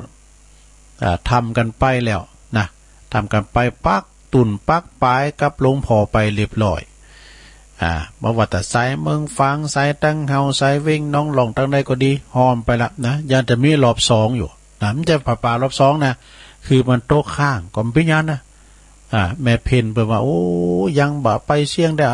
วันพูกก็ได้ผลว่าเอาฝากเน้นลักไปนะเห็นดอกผมเป็นยังถ้าเพิ่นฝากมาตุลุงก็เอาฝากอสมไปหือหมอทำอากะเนาะตัวเลขยังไม่นิ่งเห็นน่ะเนาะอนุขอสงขอกันไปจอยเหลือเกิดกูลคนตกตุกได้ยากก็ดีเฮาก็อุจักกันจักปิ้นบ่เกิดฮือใดอันรับความสุขทางภพนี้แล้วก็ภพหน้าบุญกิริยาก็จะปิ้นเหมือนสบู่ฟอกจิตฟอกใจเฮาคลายเบาบางจากโลภะโทสะโมหะอันปินลุ่มอันใจตรงธรรมะ อันปินมนทินคือจะมีศีลรักษากายวาจาก็รักษาแล้วก็ใจตัวเรียบร้อยดีงามบ่สั่งตุกก่อกรรมทำเวรให้แก่ตัวเองแล้วก็ผู้อื่นสัตว์อื่นการรักษาศีลก็เป็นปัจจัยให้บังเกิดกับความสุข ทั้งชาตินี้แล้วก็ชาติหน้าทรัพย์สมบัติก็บ่ฝืดเครื่องตัวนะที่หามาได้ก่อนมาโดยความสุขเงินคำแก้วก็มันก็จะมาย่ำเจ้านะมาฟังหลวงปอตุลุงทองเปิ้นว่ามีความโลภนี่อันนี้นอกเรื่องหน่อยเนาะตุลุงก็เคยว่าคำก็ฮะเปิ้นมี3ปอแม่ลูกนะโผแม่แล้วก็ลูกเปิ้นอยู่กันมาก็ทุกข์ยากเหมือนกันทีนี้อยู่มาวันหนึ่งกับโผเปิ้นนะปอเนี่ยโผเปิ้นเป็นเสาหลักของงานครอบครัวตายว่ะตายแล้วก็ยังมีความเป็นห่วงลูกเมย์อยู่ก็เลยกลายมากเอากำเนิดเกิดมาเป็นนกยุงทองนกขุนทองไงกันได้ ตุลุงทองบนเราเจ้านะพิคติเหมือนกันเนี่ยความโลภแล้วก็ยังมีความปิ้นห่วงลูกเมย์ครอบครัวอยู่นกตัวนี้มันก็มาจับบินมาจับมาพอก็ดูแลเขาก็ทุกข์ก็ยากแต่ก่อนนี่เขาอยู่ยังแควนหน่อยเดี๋ยวนี้เขาตายไปแล้วไอ้เนาะแล้วเขาจะอยู่อย่างได้กินอย่างได้ไปหับจ่างใส่ลำไยถึงวันจ้าอ่ะนกตัวนั้นมันก็มาสั่นลัดขุนปีกมันมาหนึ่งขุนนะ1 สินปรากฏว่าอันปินค่ำนะปีกมันขุนมาปินค่ำเมย์เปิ่นก็เอาไปขายก็เอามากินมาตานมาอย่างเงี้ยกะแล้วก็กันมันมาสังเกตว่าการชัดตั้งจะเสียงมันก็มาสารัดคุณค่ำนะเปิดก็เอาไปขายมาก็ดีแล้วดูมันได้ไปหับจ่างเก็บลำไยแสมไยก็กันมีเปิดก็เอามาหือเนาะการจะเสียงก็เปิดเอามาหือแต่มันนานลำนานรวยนานลูกอีเมจะยับมาจะถอนคุณหมดเอาขายกำเดียวซื้อวีโก้เลย มันคือโลแบบนะซื้อรีโวเลยนะวันหนึ่งก่อนนกต้นนั้นก็มากับดอกแม่ลูกมันหามนะพะเยอันไหนแม่ถึงมื้อถึงวันเขาได้กินได้ตานก็กับนกเนี่ยนะพะเยอันเพราะความโลภลูกมันหูกลูกมันซ้อนแม่ต้องมาซ้อนเนี่ยมีอยู่หันวันหนึ่งก็โผเก่าเปิ้นกำเนิดเป็นนกโตมาก็ยับก็ถอนขุนโมโดมดตุนอุ่น นกนังก็มใจตายนะเอาไปขังไว้ว่ะปรากฏว่าขุนหมุนนั่นนะเป็นขุนนกธรรมดานะมันไปเป็นคำอย่างสกรรมก่อเนี่ยก็เปิ้มไข่หือนี่แหละโตมันถอนขุนไปเนาะแสบเจ็บว่ะเนี่ยความโลภเนาะเนี่ยเปิ้นว่าอันความโลภนะมันเข้าไปออกไปได้ถึงไหนละทรัพย์สมบัติที่ฝืดเครื่องนะนี่เนี่ยเปิ้นว่าศีเลนะนิพุตติงยันติศีลจะนำไปสู่นิพพานศรัทธานะปินเกินบันไดคำเกินกายหือไปบังเกิดบุญสวรรค์จั่นฝ่าภาวนาอบรมจิตใจหือสมาธิเกิดปัญญาหูแจ้งเรียกว่าสมถะหมายความว่าสงบจากนิวรณ์ต่างหากมีกามฉันทะเป็นต้นวิปัสสนาก็ทำให้เกิดปัญญาพิจารณาในขันธ์ทั้งห้าว่าบ่หมั่นบ่เตงเกิดมาแล้วก็ต้องแก่ต้องเจ็บป่วยไข้แล้วก็ในที่สุดก็ต้องตายเป็นธรรมดาสัจธรรมพิจารณาอย่างนี้เปิดตัดกิเลสคัดเก้ากิเลสเปรียบเหมือนสบู่มี3ก่อนนี่คือ1หืดตาลกำจัดฟอกกิเลสโลภะนี่ไปมีความโลภการต้านนี่หมายความว่าเป็นการตัดมัจเฉลกัตถนีนะแล้วก็ความโลภตัดความโลภได้2รักษาศีลกำจัดซักฟอกความโกรธนะอาฆาตพยาบาทมาดไล่ปองไล่เปิ้นนะ3ภาวนากำจัดซักฟอกกิเลสในตัวน้อยนะอันเป็นมิจฉาทิฏฐิหือหมดสิ้นไปความประมาทโม้เมาเคล้างมงายนะก็จะบรรเทาเบาลงก็จะพบแต่ความสุขสวัสดีนะตามสมควรแก่ธรรมานุธรรมปฏิดังจี้แจงแสดงมาในหัวข้อสบู่ซ้ำก่อนก็เหมาะสมแก่กาลเวลานะ ตุลุงก็ขออ้างอิงเอาตังคุณพระพุทธพระธรรมพระสงฆ์คุณพระเกี่ยวเจ้าทั้ง3ประการจุงโดนบันดาลมาปกป้องคุ้มครองรักษายังปอออกไม่ออกศรัทธาสาธุชนคนดีทั้งหลายเหตุได้พ้นจากภัยโรคภัยไข้เจ็บพยานอันตรายทั้งปวงนะมีความสุขกายสบายใจพัฒนาสิ่งหนึ่งสิ่งใดแต่หากว่าสิ่งนั้นชอบประกอบไปโดยธรรมก็ขอสมความมุ่งมาปรารถนาจุสิ่งจุประการดังแสดงธรรมมาก็สมควรแก่กาลเวลาก็ขอสมมุติยุติลงปุงไว้เพียงเท่าอีเอวังก็มีด้วยประกาศชนีสาธุสาธุสาธุรับไปแล้วก็ลง สบู่ซ้ำก่อนนี่นะเน็ตนะ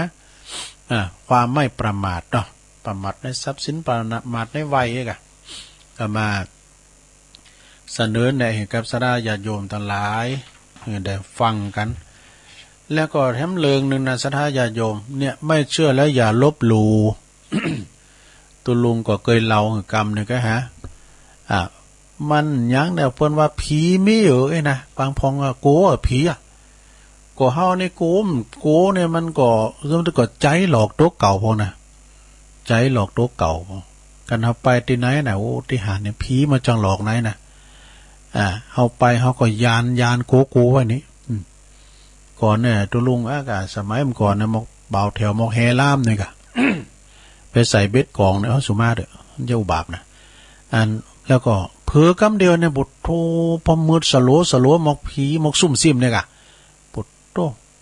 ก็ฟ้าวปีกมาเนาะอยู่กลางหน้าบ่นี่กลางตุงว่าเตียวมานี่ยุ่งพอไผมาสักคุณเนาะกลางหน้าก็ไกลพอนี่เนาะห้องเพลงโดยว่าหมู่ยังหัวห้องหัวไห้ก็บ่ห้องหัวไห้หัวเนาะรักเธอเท่าฟ้าว่าฟังเนี่ยเสียงอย่าเปิ้นเตียวตัวกุ่นมาเนี่ยเอาดื่มเหลวปอกดูกัวหันเตียวมาติ๊กๆแล้วก็ก่อนนี่โขมันหนักจ้ะเอาตางมาหอมล่อโง่เลยนะแล้วก็มันมุงก็น่ะมืดด้วยน่ะก็มาถึงในหมู่บ้านใจดีบ่ทุกหมาเห่าได้เหมาะก่อนนี้มันจะหูโกลงก่อนแล้วกันอยู่คนเดียวก็โกเนี่ยสดาญาติโยมทั้งหลายเนอะเป็นนันธรรมบรรยายก็บรรยายให้สดาได้ฟังไปแต่ว่าผีโกอันนี้ในประเทศพม่าสดาญาติโยมเปิ้นย้ายปัจจ้าตุลุงเคยเล่าเนาะลุงเคยเล่าว่ามีป่าแฮวซะนะป่าแฮวนั้นปุดโตเก่าใหม่สีเหล้าเก่ากำเด้อเปิ้นเป็นป่าแฮวเก่าซะนะแล้วก็ที่นี้รัฐบาลพม่าเนี่ยทหารพม่าเนี่ยเปิ้นอยากจะเอาทันที่นั่นเป็นปอดเป็นสวนสาธารณะเป็นตีลื่นลมเป็นตีพักผ่อนหย่อนใจเป็นสวนที่พักผ่อนเอาเต้นมานอนกับหยังก็ได้แล้วจะเยอะจะได้เนี่ยกองฟ้อนก็มีอย่างก็มีเปิ้นก็เลยไปถามมหาเถรละโอ้ทหารพม่าเนี่ยเปิ้นนับถือตุเจ้าครูบาอาจารย์เนี่ยไปถามสิทธิครูบาดครูบาก็อุพิว่าก็อันตันเนี่ยเอารถไปต่างเนอะไปต่างอุพิว่าเดี๋ยวนี้สถานที่นี่นะจะปิ้นอันสถานที่ปิ้นตีอยู่ปิ้นตีอาศัยเดี๋ยวนี้มันบันทีตีติมแถมหน่อยแต่วันปิ้นสวนสุขภาพนี่ก็ว่าไปแล้วก็ขอเหือนตั้งบรรพบุรุษเฮานะผีเก่าตายเก่านังมึนอาจจะย้ายไปอยู่ที่ใหม่เด้อทหารไปก็ยิไปตามนั่นนะเปิ้นก็เอารถทหารเนี่ยเอาทหารที่มันมีโวหารนิดหน่อยนะเปิ้นก็เปิ้นก็บอกว่าเดี๋ยวนี้สถานที่นี้จะเป็นสถานที่ท่องเที่ยวแต่เป็นปอดของคุณต่อไปมันอยู่ทุกกลางเมืองแล้วจะย้ายหมู่ตั้งบรรพบุรุษผีแต่เก่านามืนปออุ้ยไม่อุ้ยเขาเนอะไปอยู่ที่ใหม่เนอะในอันเดี๋ยวนี้ข้าพเจ้านี้เอารถมาฮับแล้วนะเอาเที่ยวแรกพระจะไปพองเลยนะคืนเนอเอาจะไปอยู่ที่ใหม่ไปก่อนไปได้เก้าไม่เก้าลมเนาะปดโตเอาเที่ยวแรกไปแล้วเด้อนะปดโตทหารคู่นั้นขับรถมานี่นักทึกกึกว่ะมันได้ขึ้นมาบนราคาว่าหมันโตเนาะ มาถึงติแพะติเก่าติใหม่กับปดโตเอาเลยตังบรรพบุรุษเฮาตั้งหลายป้าอุ้ยแม่อุ้ยกันเนาะที่บนไตเก่าเนามึนละไปสหาที่อยู่ใหม่เด้อปดโตทัดวิดลุงโดดกันรถมาทำก้ามก็เบายุ่งมาเที่ยวที่สองก็ว่าอย่างเก่าแล้วเนาะเที่ยวที่สองเนอะผีบรรพบุรุษผีแต่เก่าเนามึนก็ดีแต่หนุ่มแต่กำก็ดีไปเที่ยวที่สองจะไปอยู่ที่ไหนก็ขับรถไหว้ปีมาก่อนนักตึกกึกเนี่ยอันนี้ครูบานะครูบาอินทร์บนเราของฟังตุลุงเก็บกำไว้ครูบาอินทร์บนเราของฟังโดดทหารรัฐพม่าปุ่นนะเมียนมาปุ่นได้5 เที่ยวซะนะทหารคุณนั้นคุ้นปกคุ้นปิกไปนะได้5 เที่ยวทีนี้เที่ยวสุดท้ายเนี่ยมันได้ไปเอาผลกรรมแล้วก็มันหมดเวลาทหารก็ฝ้าวออกงานเลยดอกปิกไปหาลูกค้าเมียขอบโคอยู่มึนไปปิ้นจอมเจาะดอดอยวะทหารคนนี้ก็จอมเจาะดอดอยกินบ้ามนกินบะหวานอยู่บัดรับนอนบัดรับไอ้นะจูจีจุกจิกกินก็มได้ปุถพร้อมไปที่นี่ไปอันหงยาไปหมอก็วินิจฉัยมีโรคยาดูได้สันนิษฐานว่าปิ้นโรคเก่าเบาหวานไขมันความดันมีสักอย่างปกตินี่ทหารเนี่ยเปิดก็ไปถามครูบาเปิดตะหู้โดยญาณจะได้หมดเนาะโดยวิธีจิตจังได้หมดโตเก่าลืมมันอย่างนึงนี้เที่ยวสุดท้ายไปเนี่ยไปหาเปิ้นนี่เปิ้นถ่ายอยู่หั่นนี่เปิ้นมาคำมาเขียไปเอารถไปหาเปิ้นเนี่ยเปิ้นถ่ายอยู่หั่นน่ะทหารคนนี้มันก็เอารถไปก็ไปบอกข้าพเจ้าขอโทษด้วยเนดังงั้นผีบรรพบุรุษเฮาเนอวันนั้นมันออกงานให้ก่อนนี่กับมันจบเวลาก็เลยเดี๋ยวมาครับเดี๋ยวนี้มาแล้วเนี่ยมาคืนเที่ยวสุดท้ายเอาเที่ยวสุดท้ายไปก่อนนักตึกกึกมากันอยู่ต่อมาก็อยู่ได้กินนอนรับได้สบายเนี่ยดีขึ้นมาว่ะเนี่ยเป็นว่าเนี่ยไปเจอบ้านลบหลู่นะสระญาติโยมทั้งหลายว่าผีมีล่ะไปถามท่านอาจารย์สมชาติหรอ ดักปิ้งนี่มีอย่างสักอย่างด้วยนะคุณทำโกจิตแข็งเหมือนกันมันที่โกอย่างดูเนาะเอาไปพอเตียนตุลุงไปเข้าปริวาสที่วัดวันมรสีกุปีสระเตียวล่องแอวนะกลางวันเป็นปุ้งวัดเตียวไปเอาเด้อที่ป่าเฮวนะสระโอ้แต่เขาจะอยู่คนเดียวมันอยู่เป็นกลุ่มเมื่อก่อนมีตัวเจ้าตุ้นหนึ่งไปนอนอยู่ที่หน้าเมนนะดูหน้าเตาเผาน้ำจะเมนนะขีดเตาจะหน้าแล้วก็มันจิตแข็งได้แต่แล้วก็ไปเฮวเพิ่มหน้ากูเนาะแล้วก็แวดวงหมดนะก็มันมีกระตูเจ้าในดำผือด้วยนี่อยู่คนเดียวนี่กาอาจารย์เนี่ยก็อาจารย์สมชาติเนี่ยเพิ่นนอนอยู่หน้าเมนบุนะสะท้าก่อนในเมนน่ะมันเผามาละขีดร้อยปันขิมหมื่นศพเนาะคือพอแล้วเคยยาเท่าก็มีเนี่ยแล้วก็ตึงหนุ่มตึงกำเวลามดลุมหายใจก็ไปหันโมดสะท้าเนาะมันก็มีพองกับพิธรรมดาเนาะผีอันนี้ก็เราฟังนะสะท้าอย่าโยมเด้อต่อไปเอานี่มาเราทำแก้มก่อนซะนะ เราไปก่อนโมนไปซะนะเนาะรับไปแล้วก้าหลงตุลุงติ๊กไว้อันนี้นะติ๊กไว้อันนี้ปิ้นยันของแม่แดงกันเนี่ยอันนี้ก็เป็นกำบากเก่าเรากันไว้นี่น้ำขุนเอาไว้ตังในน้ำใสเอาไว้ตังนอกนี่คติเตือนอกเตือนใจของปกครูอำนวยกับลำพัดแม่แดงเป็นหมอเผื่อรัตนาเปิ้นว่าน้ำขุนก็เอาไว้ตังในน้ำใสก็เอาไว้ตังนอกหมายความว่าอย่างใดลง เปิ้นว่าคือระงับความหูซึกที่จะแสดงออกเนี่ยอย่างปอกาแม่ขายสำเตอเปิ้นเจ็ดปึ้งใจแล้วโอ้ยลูกก้าก็มาต่อแต่ต่อว่าเปิ้นอันนี้ร้อยนะเช้าเนื้อก่อนเนี่ยเปิ้นก็แต่งยิ้มแย้มแจ่มใสนะบ่ได้แล้วถ้า20 บาทเจ้าก็กินแกบนะกายเปิ้นว่าหลังงับความหูซึกไว้ตั้งในแม้ว่าจะโคตรจะเกตเพียงไหนก็ตามเปิ้นบ่แสดงปั่นสีหน้าเปิ้นบ่แสดงความโกรธเปิ้นปั่นสีหน้ายิ้มแย้มแจ่มใสเอาไว้เนี่ย เหมือนกับน้ำขุ่นเนี่ยเอาไว้ตั้งในจิตในใจปุ้นเก็บไว้ตั้งในแล้วก็น้ำใสคือความยิ้มแย้มแจ่มใสแสดงออกมาตั้งนอกนี่ก็ซ้ำคุณนี่มันก็อันกึดได้อย่างก็ดีเนาะบางพองเปิ้นแสดงออกอย่างก็ดีจำพองนี่มันอันก็มีนะซะนะอย่างตุลุงจังหวานะครูบาหลงพระบาทครูบาเจ้าพรมมาเปิ้นเจ้าวาภายในเปิ้นกอยโกงไปอ่อนไปเดี๋ยวอ้อมหมอยจะดีแหละนะกอยโกงไปกอยวาไปนี่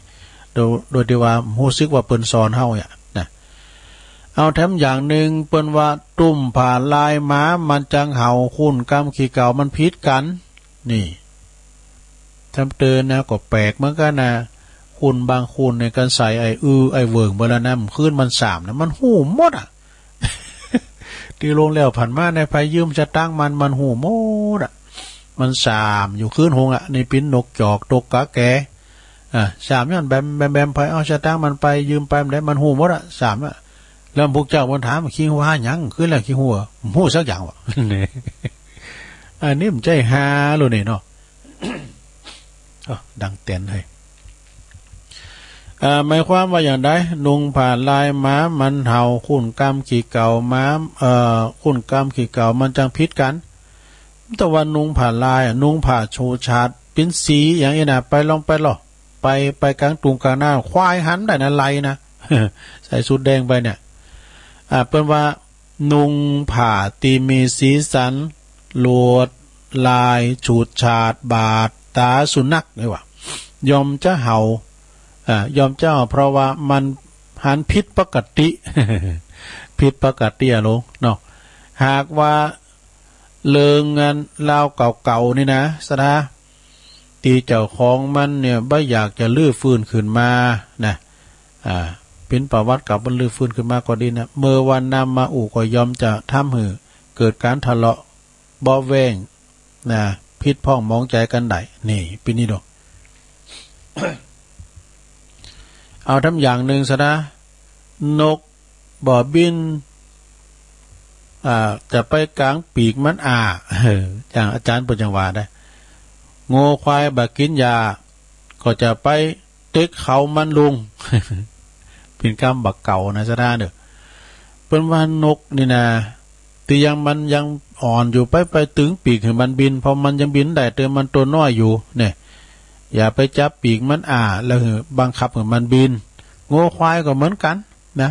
ถ้ามันกินยาเนี่ยจะไปขุมเขามันลุงจะไปขุมเขาบังคับมันให้มันกินมาดื่มกิน เพราะว่าการบังคับคนอื่นเนาะสะดาเปนเปรียบเป็นไปบังคับคนอื่นทำสิ่งนั้นสิ่งนี้ที่เขาประสอบน่ะก็ยอมจะไม่ได้รับความไม่ได้รับผลดีขึ้นมาผลดีขึ้นมามีสดาญาโยมนะเพราะว่าเขาบังคับเขาไม่ได้เอาทำกรรมหนึ่งสดาคำสอนบักเก่านี่เน็ตเนอสดาเนอการเขาปฏิบัติตามนะนี่อันนี้เปิ้นบอกว่าน้ำไหลต้วยหุ่นตางนี่ผีสางต้วยกำปากก่อนตุลุงลากฐานนะบอกโธ่นะห้องล่อนะน้ำมันทุมันถากมานะกะลกล่อแกนล่ออันไม่รู้จักกะลกล่อนะ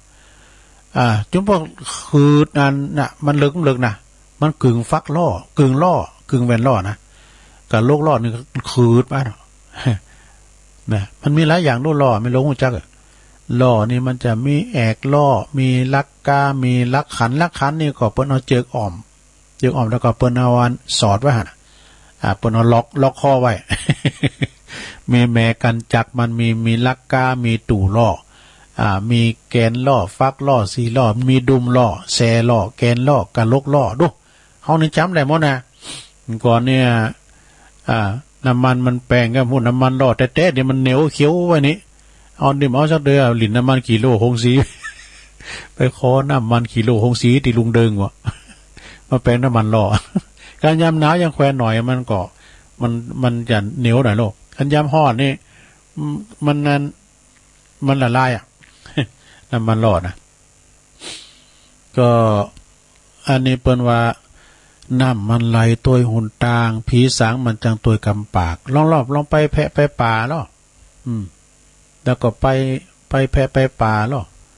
การเฮาปากปะเดี้ยนะผีสางมันตัวกำปากไปแพะไปป่านี่การเฮาไปกินข้าวตอนนะแต่ไม่ลืมใส่ข้าวเจ้าตีสัตว์กินกลางหน้าน้อมก่อนเนี่ยเขาเลี้ยงควายตามกลางตุงกลางหน้าอันใส่ข้าวเจ้าตีอีกอ่ะมันนั้นมันปากมันจะฮื้อน่ะก็ไม่หลงมีสักอย่างอ่ะเมื่อใส่ยื้อมันไม่ผีอยู่กลางหน้าโอ้เปิ้นว่าผีมีกูยอมยาคุณเฒ่าเปิ้นว่านะผีนี่มีกูยอมยาเนอะเนี่ยสมาเด้อหลงปืนตีนฟังก็คุณนันเราบทจอมเจาะดอยนั่นเนาะนะเปิ้นไปดูหมดดูหมอไปดูมือกับเพิ่นว่าสมาไปเยียวเสียหัวผีว่ะก็ผีน่ะมาอยู่อย่างนั้นเพิ่นเยียวหะหรือว่าก็ยิ้มค่ายเนาะแล้วก็อันแห่งพูดนึงเอากุ้งสติ๊กไปยิงใส่หัวผีก็อันนั้นก็ยังแควอยู่กันเนาะนั่นเตมันปดไปเลยยิงไปเลยกุ้งสติ๊กกันเนาะไปถูกเลยเปิ้นกันลังรับก็ไปดีไข่โอได้เนี่ยไม่เชื่ออย่าลบหลู่นะมันมีเหตุผลเนอะสถานเนอะน้ำไหลตัวหุ่นตางผีสางตัวกำปากแล้วซะเถอะเปิ้นบอกว่าแม่น้ำนี่มันไหลตัว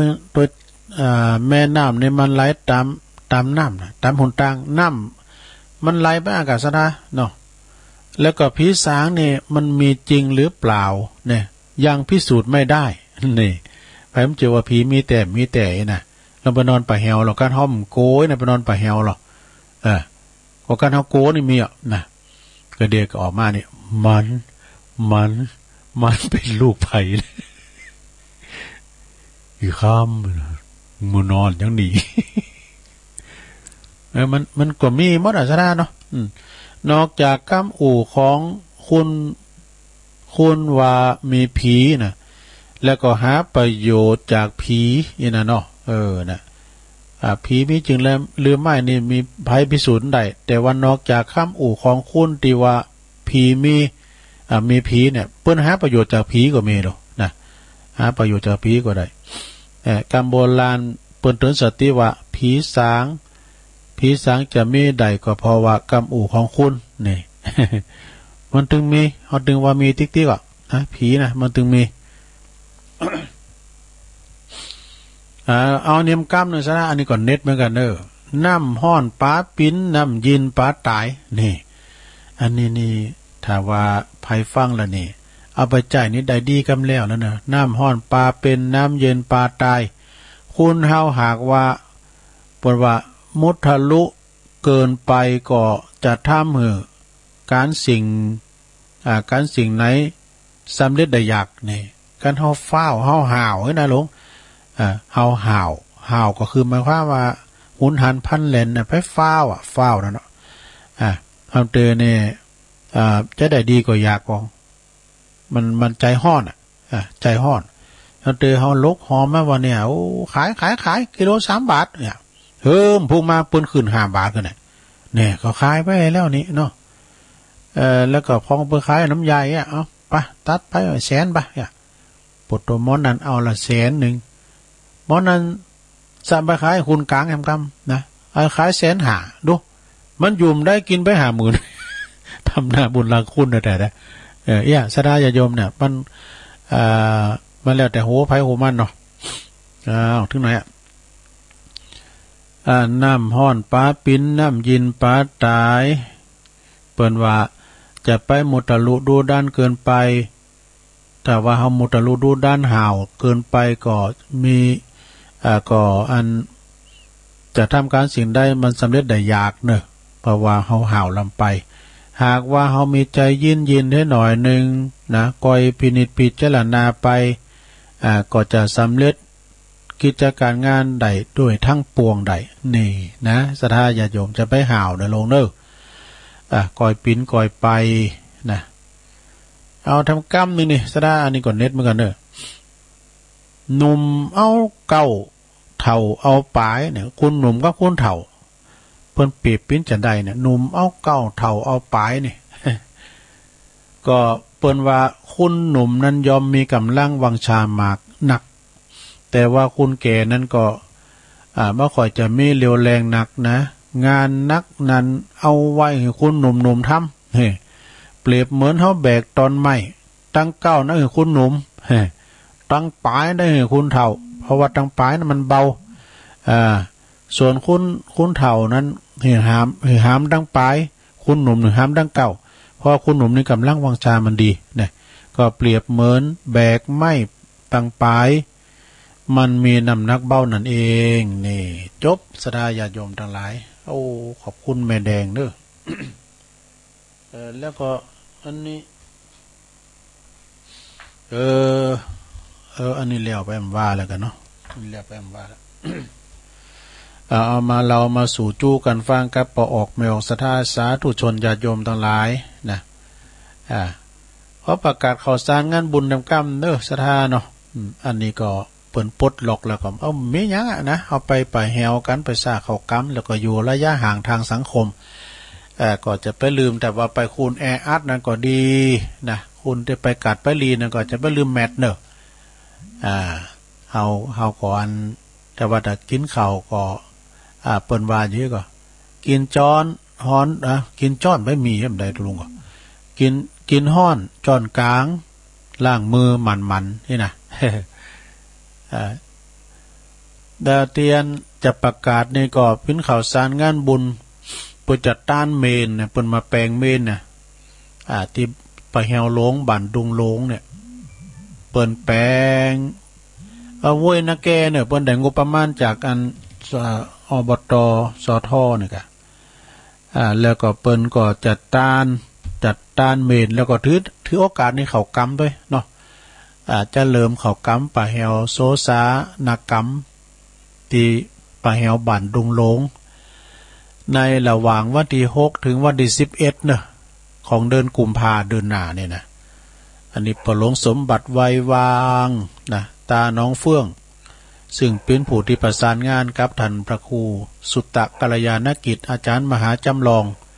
เจ้าคณะตำบลวังผางเจ้าอาวาสวัดดุงหลงนะอาจารย์ท่านพระมหาจำลองหรือว่าท่านพระครูสุตตะกัลยาณกิจนี่เป็นลูกศิษย์ของครูบาท่านเจ้าท่านพระครูอดุลศิลกิจด้วยวัดถาดคำนะเปิ้นไปสอนหนังสือแล้วเปิ้นก็ไปพักเปิ้นก็มาวันพระวันศีลวันเสาร์เอกเปิ้นก็ยามเมือนเปิ้นจะสวดถอนเปิ้นจะลื้ออันเก่านะอาจารย์ท่านพระครูอดุลเปิ้นมาเป็นเจ้าพิธีโลตุเจ้าถึงเก่าตุน10ตุนก็ตุลุงก็ได้ไปดูเปิ้นก็มาเป็นเจ้าพิธีสวดถอนตาลขันเข่ากลางป่าแหวก็ในปุตโตเปิ้นมากันจะลายเฮ้ยมาตาลโกเข่ากันตุลุงเขาก็ปันปอนไปเรื่อยๆนะปันปอนไปแล้วก็ถึงที่นี้แล้วก็กันถึงได้เวลาแล้วก็เปิ้นก็สวดถอนนี้เป็นจุ่มก็สวดเรียบร้อยแล้วก็เอามุยยืนอยู่ตู้แล้วนี่เอาตู้ขอแห้ก่อนเนาะขอแห้ก่อนน่ะแน่เอาแห้ก่อนนี่ตีอย่างอันอย่างอี้นะบ่ตีคือตีจะเอาห่อเข่าก่อนน่ะแล้วเขาก็เอามุยเอาค้อนขอหายอันนี้บ่น่ะปุตโตกันผีเปิ้นเอาเหลืองก็เฮาเนี่ยจำเลยทีนึงเนาะเดี๋ยวก็เอาแมคโครมาเวิงอันนี้ก็หมายความว่าวันที่6เดือนศรัทธาเนาะงานการบ่เดี๋ยวมันจะใครมีนะพอดีพอหลวงเพิ่นมาบอกว่าแต่ไปรวมบุญก็เพิ่นจะไปช่วยเพิ่นน่ะวัดดุงหลงนี่เพิ่นทำมีการไม่งานเพิ่นก็มานะก็จะไปช่วยเพิ่นวันที่6ดูมันวันที่7เนี่ยอาจารย์พระครูอภิวัฒนวิกรมจะไปติดนะก็เพิ่นจะมีเป็นคืนไปเนาะก็ไปซ่าเข้ากำตอนเจ้ากินของง่ายแล้วก็ไปตานน้ำตานทำกล่อมทำย้อยทำบุญตานขันเข่าขันน้ำกันเมื่อคืนก็ไปฟังเทศฟังธรรมกันไปนอนด้วยกันบนดูยืนจิ๋วๆแหละเปิ้นแปลงอนามัยไว้ไก่นะแต่ก่อนหมู่นั่นเนี่ยก็เป็นที่ป่าเหี่ยวเดโมนาตุลุงว่ะปดตกเปิ้นแบ่งเฮดูไผจะพินพันโลงหั่นนะพันโลงไหนก็พันโลงเตียนอนามัยโรงพยาบาลส่งเสริมสุขภาพชุมชนนี่ก็เนาะเรากันไปละเรียบร้อยตอนนี้ก็จะได้เวลาเปลี่ยนบรรยากาศในการลงเนาะตุลุงก็มาเป็นเวลาเหิงเมื่อนานซ้ำเตยก็มดกับมดเฝ้าพองก็จะเปลี่ยนบรรยากาศเปลี่ยนกันเนอะศรัทธาตุลุงก็จะเปิดสายกะนะ ไปอยู่จอกได้มองได้ก็ดีจะโทรขอมาก็โทรมาในเบอร์ตัวลุงเบอร์เก่าเบอร์เดิม0899556506นะโทรกันมาได้เลยเจริญปอนเจ้าเงินคุณเหลือไม่ถึง20 บาทจกของหูนะเจ้าเนาะเพราะนั้นมันครอบเคล็ดทั้งฝ่ายเนี่ยเจ้าลูกคนยองเต้มาลืมภาษาผู้ลุ่มเอาผู้ก่อเกิดเจ้าขากุนมุ่นวงปล่อยหือมองเต่าไปลงโง่เมาต่างค่ายมีต่างผู้ยองเกมไทยกำยองปุ่งใหญ่ฟังแล้วสะดุ้งเป็นกำใครมาหาน้องได้ฟังคำยืมกันไกลกำน้องจะตัดขาอายบ่เห็นหันขอว่าบ่หูจักกำยองวันเน่าหลอนว่านับบ่หูจักจ่องมุยกุ้ยเป็ดซาขาคอยปีแคบสุดสลีอ่องอ้อหน่อยหนึ่งเดินดีเดินเก่งคักแคบตั้งเปกาเกกาเล่ชุดซอยลืมไปยืมคนยองลุงมาหน่อยใจไทยบ่จีไหววงวานจันสมจันติดกินเดี่ยวนั้นฟันคำมูลคำฟันคำคำปอหายจากล้านนาไปไกลจอวอเขาป่าดงไผ่จีหันมาดูกรรมจือเขาเดี๋ยวนี้ฟังแล้วคัดหูเหลือเกินมีโทเจิ้มเป่งอิ่มใจตื่นจือว่าจะเลิศบ่มีแล้วเจ้าอนุรักษ์ไว้กำยองของเฮากันไว้เจ้ากำยองกันไว้เจ้ากำยองวรรณกรรมเจ้าวันนี้คำว่าไก่จอวอเจ้าภาษาไทยแปลว่าไก่รีบนะเจ้าไว้สาเจ้าไก่จอยวอยไก่จอวอเจริญปอนเจริญปอนเจ้าไว้สาเจ้าแม่ปาเนี่ยไผ่ทำไรแม่ไหนแม่อยู่ไหนแม่สมพัฒน์เจ้าแม่สมพัฒน์กำลังลุกเลยก้าฟังเจ้านั่นมา250นะแม่สมพัฒน์เอาเพลงม่วนเลยแม่ย่อยสลายเก่าๆน้ำม่วนเนาะเพลงเก่านี่อมตะได้ไหมเจ้าอมตะนิรันดร์การฮักสาวขอนแก่น250หลักฟังแต่กะเอาใส่ไอ้หน่อยเจ้าใส่หมายความว่าเอาเหล่าจ้านะคุณคนเดียวย้อนยุคหน่อยเนาะแต่มันน่าจะฟังอะไรเพลงนี้นะก็ฟังได้ที่นี่ทีเดียวผู้กำเจ้านึงเด้อขอบคุณแม่สมภัทรเด้อสาธุขอบพระเจ้ามีกำลังใจนะเจ้าขอบคุณเจริญปอนติดแล้วแม่ไข่แก้ววะแม่ไข่แก้ววงคำบ้านโบกหานครเจดีนี่วัดโบกหาเนี่ยเป็นแต่ตานทับตาเราตานนี้เนี่ยนั่นน่ะอันปะเจตันใดนะปะเจตันใดด้านนี้อ่ะตุลุงอันนั้นต้านอันนี้มันไม่ได้กับพวกที่เขาจะมากกับลูกเนี่ยจ้ะตรงนี้ตัวตาในวันนี้เนาะ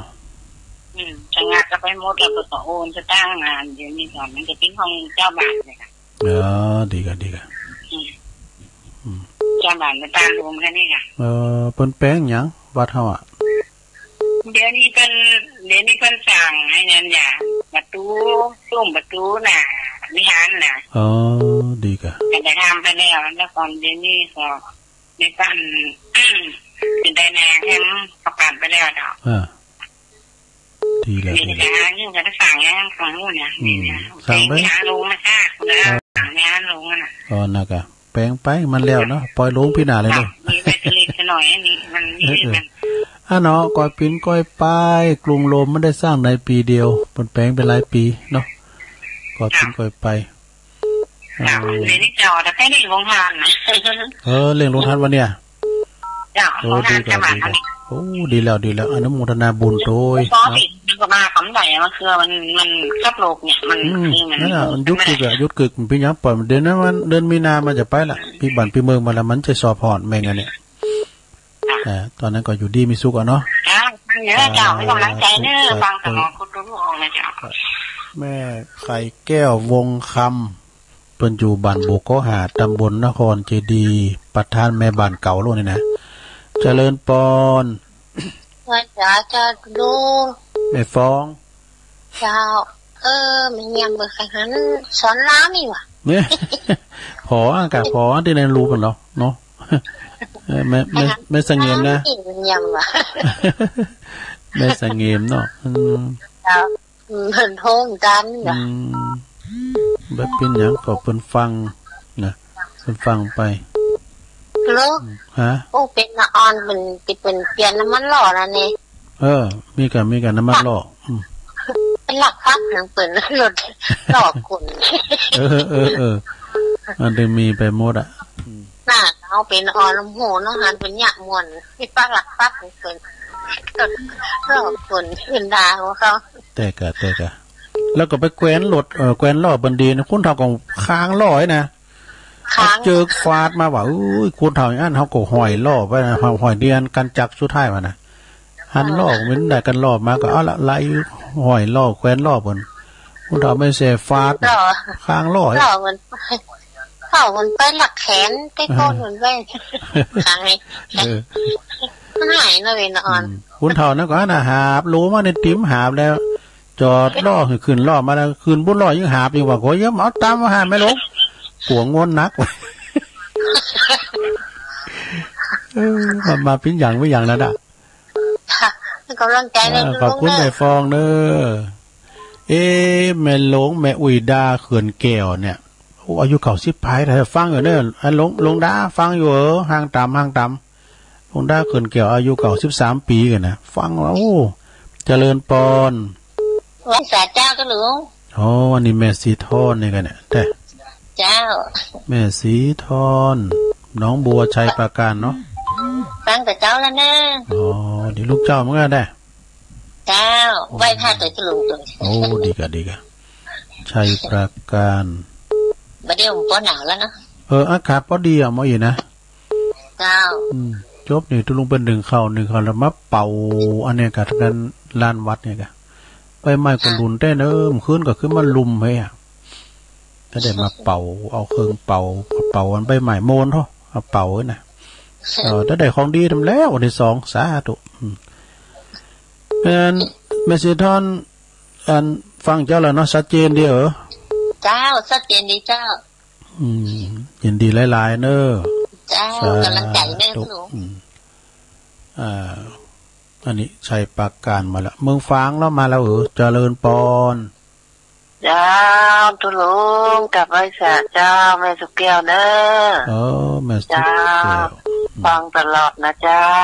ตะกะตาโรงพยาบาลป้าตันแต่ว่าเจ้าตันมาแล้วไม่พินยังตันละศีลาพรตันแต่ว่าแล้วเนาะพอนุมาธนาบุญตัวเด้อนะแกเอาปักยอดลงต่อไปเรียบร้อยหมดเจ้าติดตามตลอดเด้อตุลุงเพิ่นฟังกันนักกันหลายนะ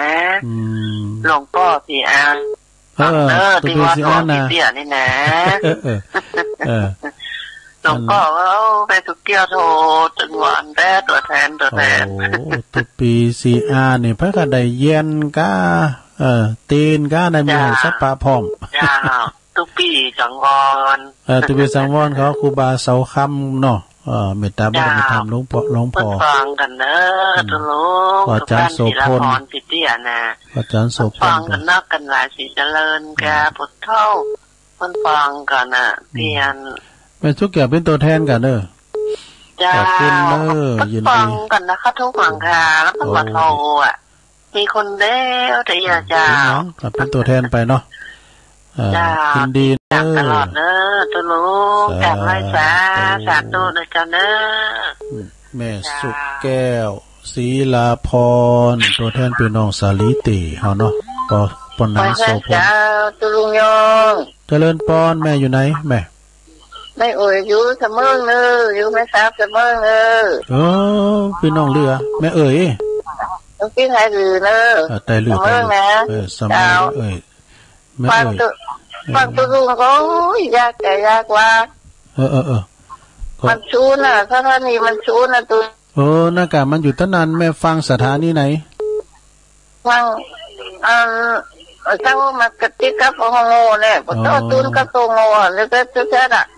แม่เอาอันสายต่อขึ้นไปหน่อยกะเอาสายมัดที่เสาอากาศนะแล้วก็ต่อขึ้นไปนะมันสัตว์อยากขนาดโอ้ไม่อุ่ยพอได้เย็นตึงมันอูมนต้นมนเนี่ยความยาขนาดแต่คนอื่นเป็นโชว์เรื่องกันขนาดเนาะไม่อุ่ยก็อยู่เสมอเขาจะติดแล้วไปอูกับตัวลุงเนี่ยติดแล้วโถยินดีย่องเนี่ยอูกันเขาเนาะนะอูเขากันไหนกันยองครับลื่นเนี่ยมันก็ไปกันก็ย่องแล้วพูดมันไม่ยุ่งไม่จ้าเป็นสองคนอ่ะลูกอันกันสองคนสามคนกันนะดีฟังเสียงตัวลุงตอนที่3เนี่ยมันชัดเจนขนาดแต่แล้วตัวลุงมันได้อูตัวลุงเนาะดีแล้วเฮาอูกันนี่ก็โมนกะโทรมาทำเริ่มพุกนะบุกโทรมาได้ยินเสียงชัดๆแน่มันซูนกันน่ะมันได้ยินตัวลุงดีอ่ะแม่เอ้ยเสมอเนาะขอบคุณนะแม่เอ้ยเนอะสาธุเจ้าสาธุลุงเจ้าพี่น้องอันนี้ลื้อไตลื้อเดี๋ยวลื้อลงอย่ามาแล้วเจริญปอนกราบนมัสการนะโอ้หลวงปอเจ้าเปิดเพลงเราจ๋าเทศนาสบู่3 ก้อนได้สาครับท่านหลวงพ่อมานิดมาแล้วครับลุงก็อู้ยองผมอยู่เชียงใหม่ผมก็อู้ลาวด้วยสเก็ตแม่นะเปิดฟังกันได้อยู่อู้เรื่องกันอยู่นะตัวลุงเนาะพูดเรื่องกันอยู่ฟังทำตัวลุงเคยแจ้งเนี่ยมันวันนี้น้ำเนื้อก็ดีเนาะสบู่3 ก้อนถ้าบุตรจะเสริมเรื่องห้ามศพตัวลุงไปปัจจ้านั่นเป็นเน้นน้อยจุงศพไปปัจจ้าเลยนะดีกันถ้าบุตรเขาเสริมกันมาตอนเนาะสายไม่น่าสายเวลามาตอนบทบาทถึงเนอะเน้นรักฝนมาด้วยจ้ะก็ไปปีนยังก็อู่ด้วยกันเนี่ยก็เตะแนวนะเน้นรักนะวันนี้นะก็เตะแนวถ้ามีเวลาเขาโทรกันอู้กันน้อยเนาะใจแค่อู้มาเจ้าน่ะสุขสารนี่ดูคนเท่าที่มันโทรต่อยากติดยากเลยของตุลุงอัตโนมัติติดปุ๊บเลยใช่น่าละจ้ะเน้นน้อยๆลุงก็จูงซบอยู่เนาะห้องบวชได้ก็ได้หามซบอยู่นะก็โทรวันเว้นเอาวันต่อไปก็ได้วันเสาร์ก็ได้วันพุธวันเจ้าก็ได้เนาะได้แต่เขาเปิดสายเขาก็อู้กันต่อเนาะวันนี้ยกครูสหาเขาเปิดหลายคนเนอะเป็นที่เปิดต่ออย่างอยากพยายามเนอะอุ้ยเพราะอะไรใช่ความเป็นยิ่งเหยก่อนถ้าสายมันตีนะท่อเสียงชัดเจนขนาดตุลุงบนกลางวันในหูเราตุลุงยองเนาะครับได้ครับกราบนมัสการครับขอบคุณหลวงพ่อมานิดเด้อสาธาวโรภิกขุสำนักสงฆ์หอมบุญเจริญปอนมาสาธุเจ้าตุลุงแม่พินนะเจ้าแม่พินป่าเดชมาแล้วฟังจากเจ้าเลยนะเจ้าเพลงม่วนดีเนาะเจ้าเพลงนี้ติก็โมนะเพลงม่วนขนาดเลยเจ้าฟังแถมผู้ก็เปิดแถมอยู่กะคอลูกกุ้งก็มีเนี่ยโอ้เปิดสัวรีภกาพันธ์บ่ไอ้ดูอันสุเทพวงศ์คำแหงไอ้มันมีคอลูกกุ้งเหมือนกันนะเจ้าอันนั้นพุทธมาศไอ้ดูเอาใจไพจิตไอ้ดูสาธุยินดีนะแม่เด้อเจ้าไว้สาเจ้าขอบคุณแม่พินป่าแดดเนาะฟังตลอดเพลงโมนดีนี่นะตามเมืองฟังว่าจะได้เจริญปอนไว้สาเจ้าตุลุงอันนี้แม่แดงกะเจ้าฟังกับเจ้าล่ะแม่แดงเดี๋ยวนี้เปิดพริกพันมาขายสลับเป่าล่ะในดำล้ำนะขายจีนขายเชิกขายข้าวซุกข้าวสารมีสปะเป็นนางกาดเป็นนางกาดเนาะเจ้าดุงปากไฟไว้สาเจ้าขอบคุณเนอแม่แดงเนอสาธุนอกจากจะขายแม่กาแต่แม่กาจะขายของแล้วเปิ้นยังจางฟ้อนด้วยนะฟ้อนดาบฟ้อนนกยุงเจริญปอนภาษาเจ้าตุลุงโอ้แม่เพนนะเอาไปจ้าแต่งควายกระว่างกะแต่กระว่างใจ ร่างกายได้แสงไฟกับร่างกายได้แสงธรรมเจ้าแต่ทีนั้นก็ลุกเลิกแม่เพนเนาะจ้าฟัง103เจ้าโอ้103เนาะแดนดินถิ่นนั้นนะแม่นกะจ้าในบุตรปัจจัยเงินเด้อบุตรก็พวกเจ้าจะประกาศเด้อจ้าสัญญาจะลงเด้อสาธุแม่เพนคนสู้ชีวิตขาวเตี้ยนะตาจ่างขอบคุณเด้อเจริญปอนนมัสการเจ้ามาแล้วบันทิโดนพัดพิงอ่ะแม่สุพันลักษณ์เนาะเจ้าประเด็นนี้แน่ตรงดีกะสันพระเจ้าแดงเจ้าฟังเจ้าแล้วกะโอ้ตื่นแต่เมื่อตีโอ้ไหวพระมาถึงพินรับเป็นนอนได้ตุลุงก่อนขึ้นแล้วรับดีให้ห่อรับละอันวิทยุเปิดกำลังเปิดสายรับหลายว่ะอาจารย์มหาเศร้าแก้วเปิดออกรายการนะสะดุ้งตื่นในไฟอยู่หันมาไฟวิทยุอ่ะวิทยุเขาไม่น้อยนี่เน็ตแต่เนี่ยไม่น้อยบุญโยงแซ่พันนี่นะท่านนินก็เน็ตเคืองใหญ่นั่นนะแล้วก็กองเสียงเนี่ยปุตโตที่เปิ้นทำได้มันทำได้หมดอ่ะนี่นะเอาก็พอดีอ่ะมันหนาวละแต่ก็มันพอหนาวแล้วนำเดี๋ยวหนาวละ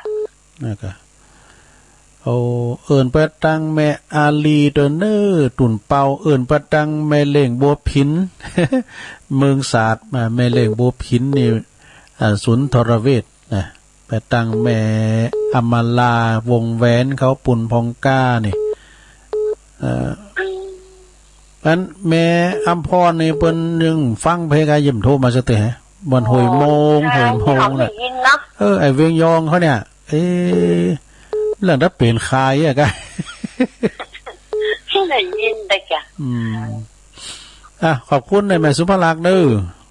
จ้าขอบคุณรักใจนะเจ้าบุญทักษากัมจูนี่เปิ้นนี่โตเสมอต้นเสมอปลายเด้อแม่สุภลักษณ์นี่นะเจริญปอนกราบนมัสการครับผมอาจารย์นิพนธ์ครับสาข่าวถึงโยมแสงโยมแสงสมรูปโยมแสงจันทร์สมรูปโดยสกิจปาคาฟังอยู่หรือเปล่าโยมแสงจันทร์โยมแสงจันทร์สมรูปโกรธคือโง่โมโหคือบ้าถ้าฟังอยู่ก็เอาไปพิจารณาด้วยนะฟังก่อนสัก 2-3 บทก็แล้วกันวันนี้เสียไหนได้ก็อ่านนั่นแหละครับอะไรนะครับเนาะครับรุ่งอรุณอุ่นไออุทัยส่องลังสีทองทาบทาท้องฟ้าสางอุษาโยกโลกเรืองรองความหมองจางน้ำค้างคางแพรวพาวผ่องอำไพหมู่ที่6ผูกบินผูกผินบินถลาร้องเริงล่าสุขสันต์รับวันใหม่สายลมเช้าโชยชื่นและรื่นใจมวลดอกไม้ขี้บานตะการตาเรามนุษย์จะมัวนอนอยู่ใจเล่า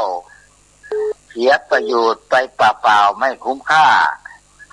จงเตือนตนรู้สึกตัวตื่นขึ้นมาเสริมปัญญาสู่สุขสันต์นิรันดรกราบนมัสการครับตุลุงยอง2499ครับผมขอบคุณครับอาจารย์นิพนธ์เนี่ยคนโคราชก็เปิ่นมาอ่านก่อนเนาะ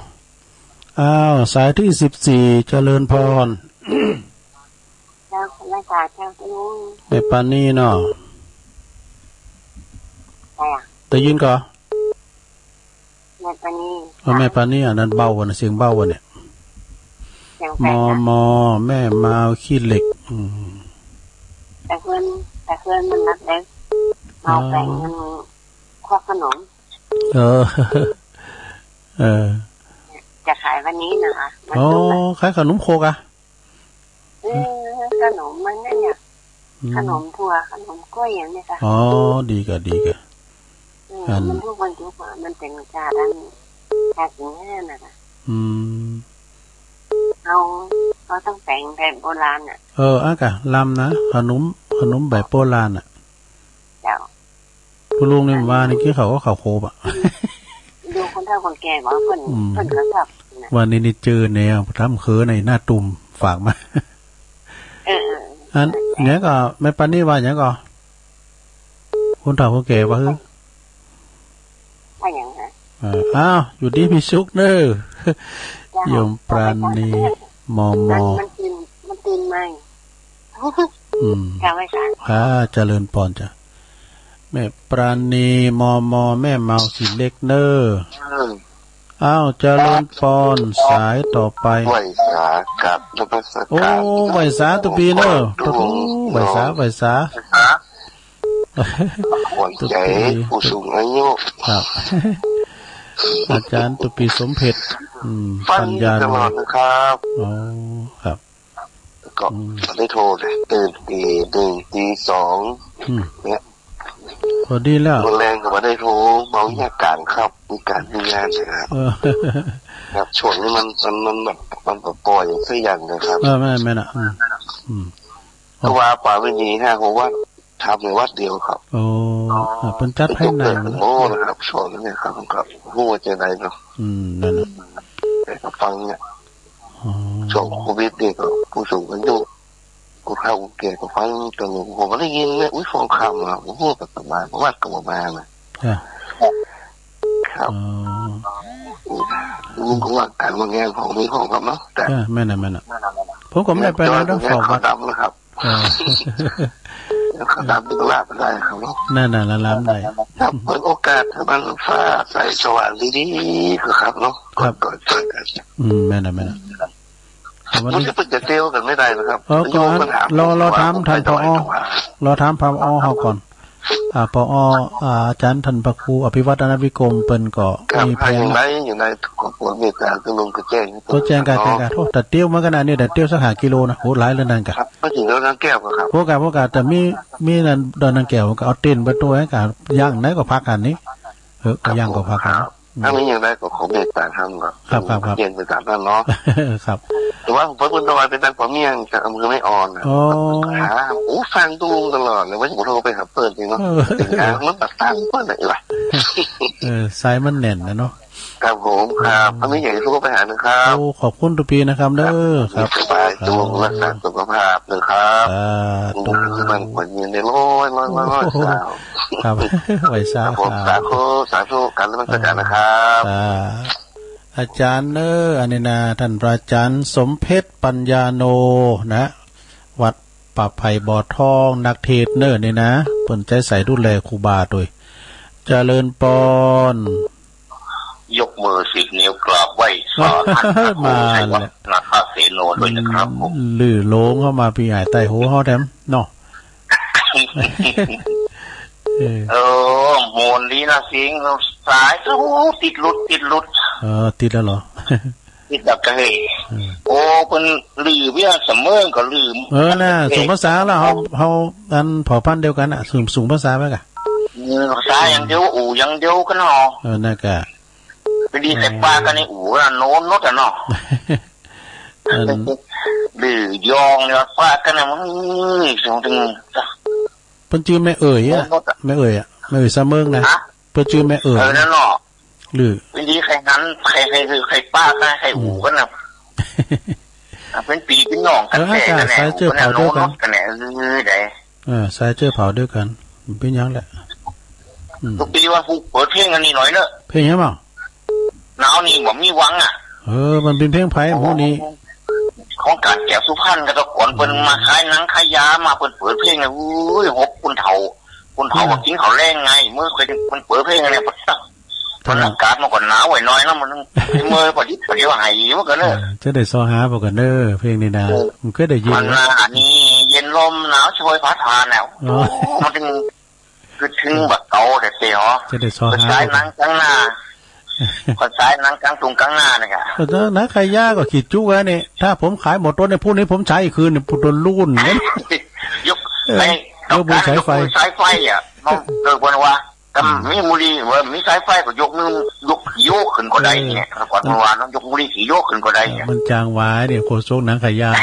จางว่าอุบลเก่าก็โมเนี่ยแต่ทุกปีว่าโอ้ ธรรมชาติแท้ๆถ้าสอหาบอกกันเด้อหนาวนี้ไม่มีหวังก้านแก้วเนาะครับไปอีกก่อนเนอร์ทุกปีเนอร์ขอบคุณไปเข้ามาเนาะสาธุพี่ไอ้ใต้โหฮะเนอร์เนี่ยไอ้ลื่อหลงนะเนาะขอบคุณเนอร์ลื่อหลงเจริญปอนภาษาโอ้ปอบุญมีสมยศทัศนพันธ์มาแล้วบุญมีก็ได้บุญตันแต่มาแล้วปอบุญมีไวโพดรู้เสียงเป็นๆถ้าเอาไวโพดห้องเพลงไงไวโพดเนาะก็คือน้องนอนใจกรอนหรือโยดหนึ่งน้ำท้องไงปอบุญมีลุงฮะวันไหนคิดดีทำดีชีวิตมีกำไรวันไหนคิดไม่ดีทำไม่ดีชีวิตผูกตื่นถูกต้องเลยอันเนี้ยคิดดีทำดีเนาะยิ้มแย้มแจ่มใสการเฮาทำเหมือนเปิ้นตุกเฮาก็ตุกนั่นเนาะตุกอกตุกใจเนาะเอาอกเปิ้นมาใจทำดีมาลงมั่นใจแล้วอย่างหนังสือของตุอุ้ยว่านะกะถ้าเฮาทำเหมือนเปิ้นสบายใจเฮาก็สบายใจน่ะหัวอกเปิ้นหัวอกเฮาน่ะอกเขาอกเราอ่ะเนาะวันไหนก็รีบซื้อเงินตามเขาแรงแล้วโตซึ่งมันโมนอย่าโทษดีในหัวใจมันอันนู้นเยอะด้วยแม่น่ะโตดนตรีปืนเมืองฮันเดโมนขุยก็สีสะล่อก็ซึ่งใกล้เนี่ยมันโมนย่ะโมนแล้วก็รู้คุยกับมีสีล่อมีเล่นคนเดียวว่างเล่นจนสมุบันเดียวเล่นคนเดียวได้หมดแต่ศิลปินดูเนาะสมุก็มีครับศิลปินพอเราไปเล่นบ้านศพบ้านงานศพไปกุ๊กตื้อทุกคนเลยเรียวเข้าแกแล้วแบบเข้านี่ละฟังเขาเนาะครับเดี๋ยวเราจัดต้องรู้เลยขอบคุณมีเนอะตุโทเมืองกลางเอาสายต่อไปเจริญปอนเจ้านมัสการเจ้าอยู่ต้องได้จ้าแม่อยู่ประบงสลับปีเจ้าแม่โบคำแม่เหรอแม่ระดามาใจเจ้าอันนี้ฟังเหมือนละเจ้าแม่ยังน่ะแม่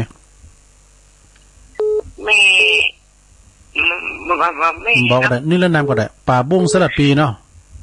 เจ้าอยู่ประบงสลับปีเจ้าฟังถึงวันเนาะเจ้าดีกะพูกก็มาอยู่เจ้าฟังทุกวันดีกะฟังยองหูเลืองอยู่เนาะเจ้าฟังเข้าใจอยู่เจ้า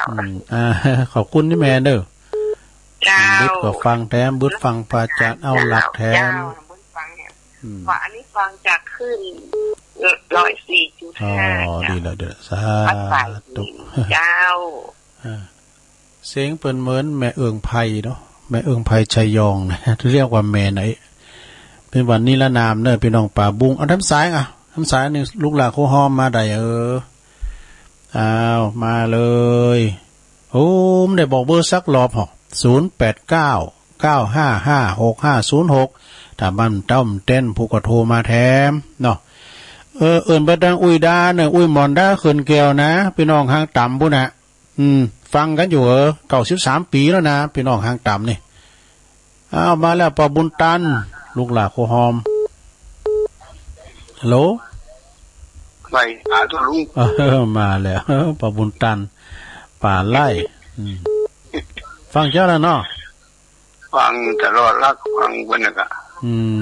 ว่าพี่น้องจะได้ซ้ำยอดก่อนมาเหรอมาทำบุญที่ตุลุงเนี่ยพอทรงเดชนี่ฮะแม่นก็ทรงเดชก็เปิ่นมาตานหาเคยญาติเปิ่น3ไปบ่พอทรงเดชนี่ก็ไอ้ทรงเดชไปหลายคนก็3คนปุปตานะปนันยืนยงนี่ก็ฮะนันยืนยงเนี่ยเปิ่นปิ้นจานเปิ่นปิ้นตุเจ้าอยู่นี่ปิ้นมหาเก่าเนาะไปอยู่พระบาทโดยเป็นลูกศิษย์ของครูบาคำแล้วเปิ่นไปเสียงบุญไปลุ่มหายใต้จากไปเปิ่นไปกรุงเทพนี่ก็ฮะจะคือเป็นฆราวาสญาติโยมมันน่ะเปิ่นมาตานผาเหลิงนะขอบคุณเด้อประบุญตานเด้อสาธุโอ้ตุลุงขออนุญาตยกหูกันเด้อสถาวันนี้ถึง20ศึก10เก่า เป็นยังเนาะแรงบึดมุกเจ้าก็โทรมาแถมโทนสายก่อนแม่น้อยกาดนัดโหวันนี้น้องเบลมาทาราลักลุงหลากะวันเนี้ยน้องเบลแม่สมผัดแม่ย่อยสันทรายแม่ไข่แก้ววงคำบันบกก้อหาวันนี้เปิดจะต้านป่าเปิดจะไปตานโฮงตานเถอะเนอะแม่ไข่แก้วนะที่วัดหิรัญญารามบกก้อหาที่ตุลุงเคยอยู่จำพรรษาอยู่เนี่ยแม่ฟองปงดอนแจ่ห่มแม่สีทอนน้องโบชัยปาการแม่สุกแก้วศรีลาพรตัวแทนพี่น้องสาลิเตแม่เอื้อยเสมิงพี่น้องลือหลวงพ่อมานิถาวโรสำนักสงฆ์หอมบูนนะบึดมาสรุปพุกมาสรุปทำกรรมแม่พินป่าแดดในเมืองแม่แดงรัตนาดอกตะล่อมแล้วก็แม่เพนขาวเตี้ยคนสู้ชีวิตตัดจ้างเวงน้องหล่องแม่สุภลักษณ์สันปะเจ้าแดงบันทิเนอร์อาจารย์นิพนธ์วัดประธาตุดอยสุเทพคนโคราช มาอ่านก่อนแม่ปราณีมอแม่เมาขี้เหล็กนี่ท่านพระอาจารย์สมเพชรปัญญาโนอันนี้เป็นรองเจ้าอาวาสนะแล้วก็วัดป่าไผ่บ่อทองนักเทศเนี่ยผ่านนักเทศขอบคุณทุกปีเนอะวัน2 วันก็หยอดไม้เตอก็ดีใจละนะ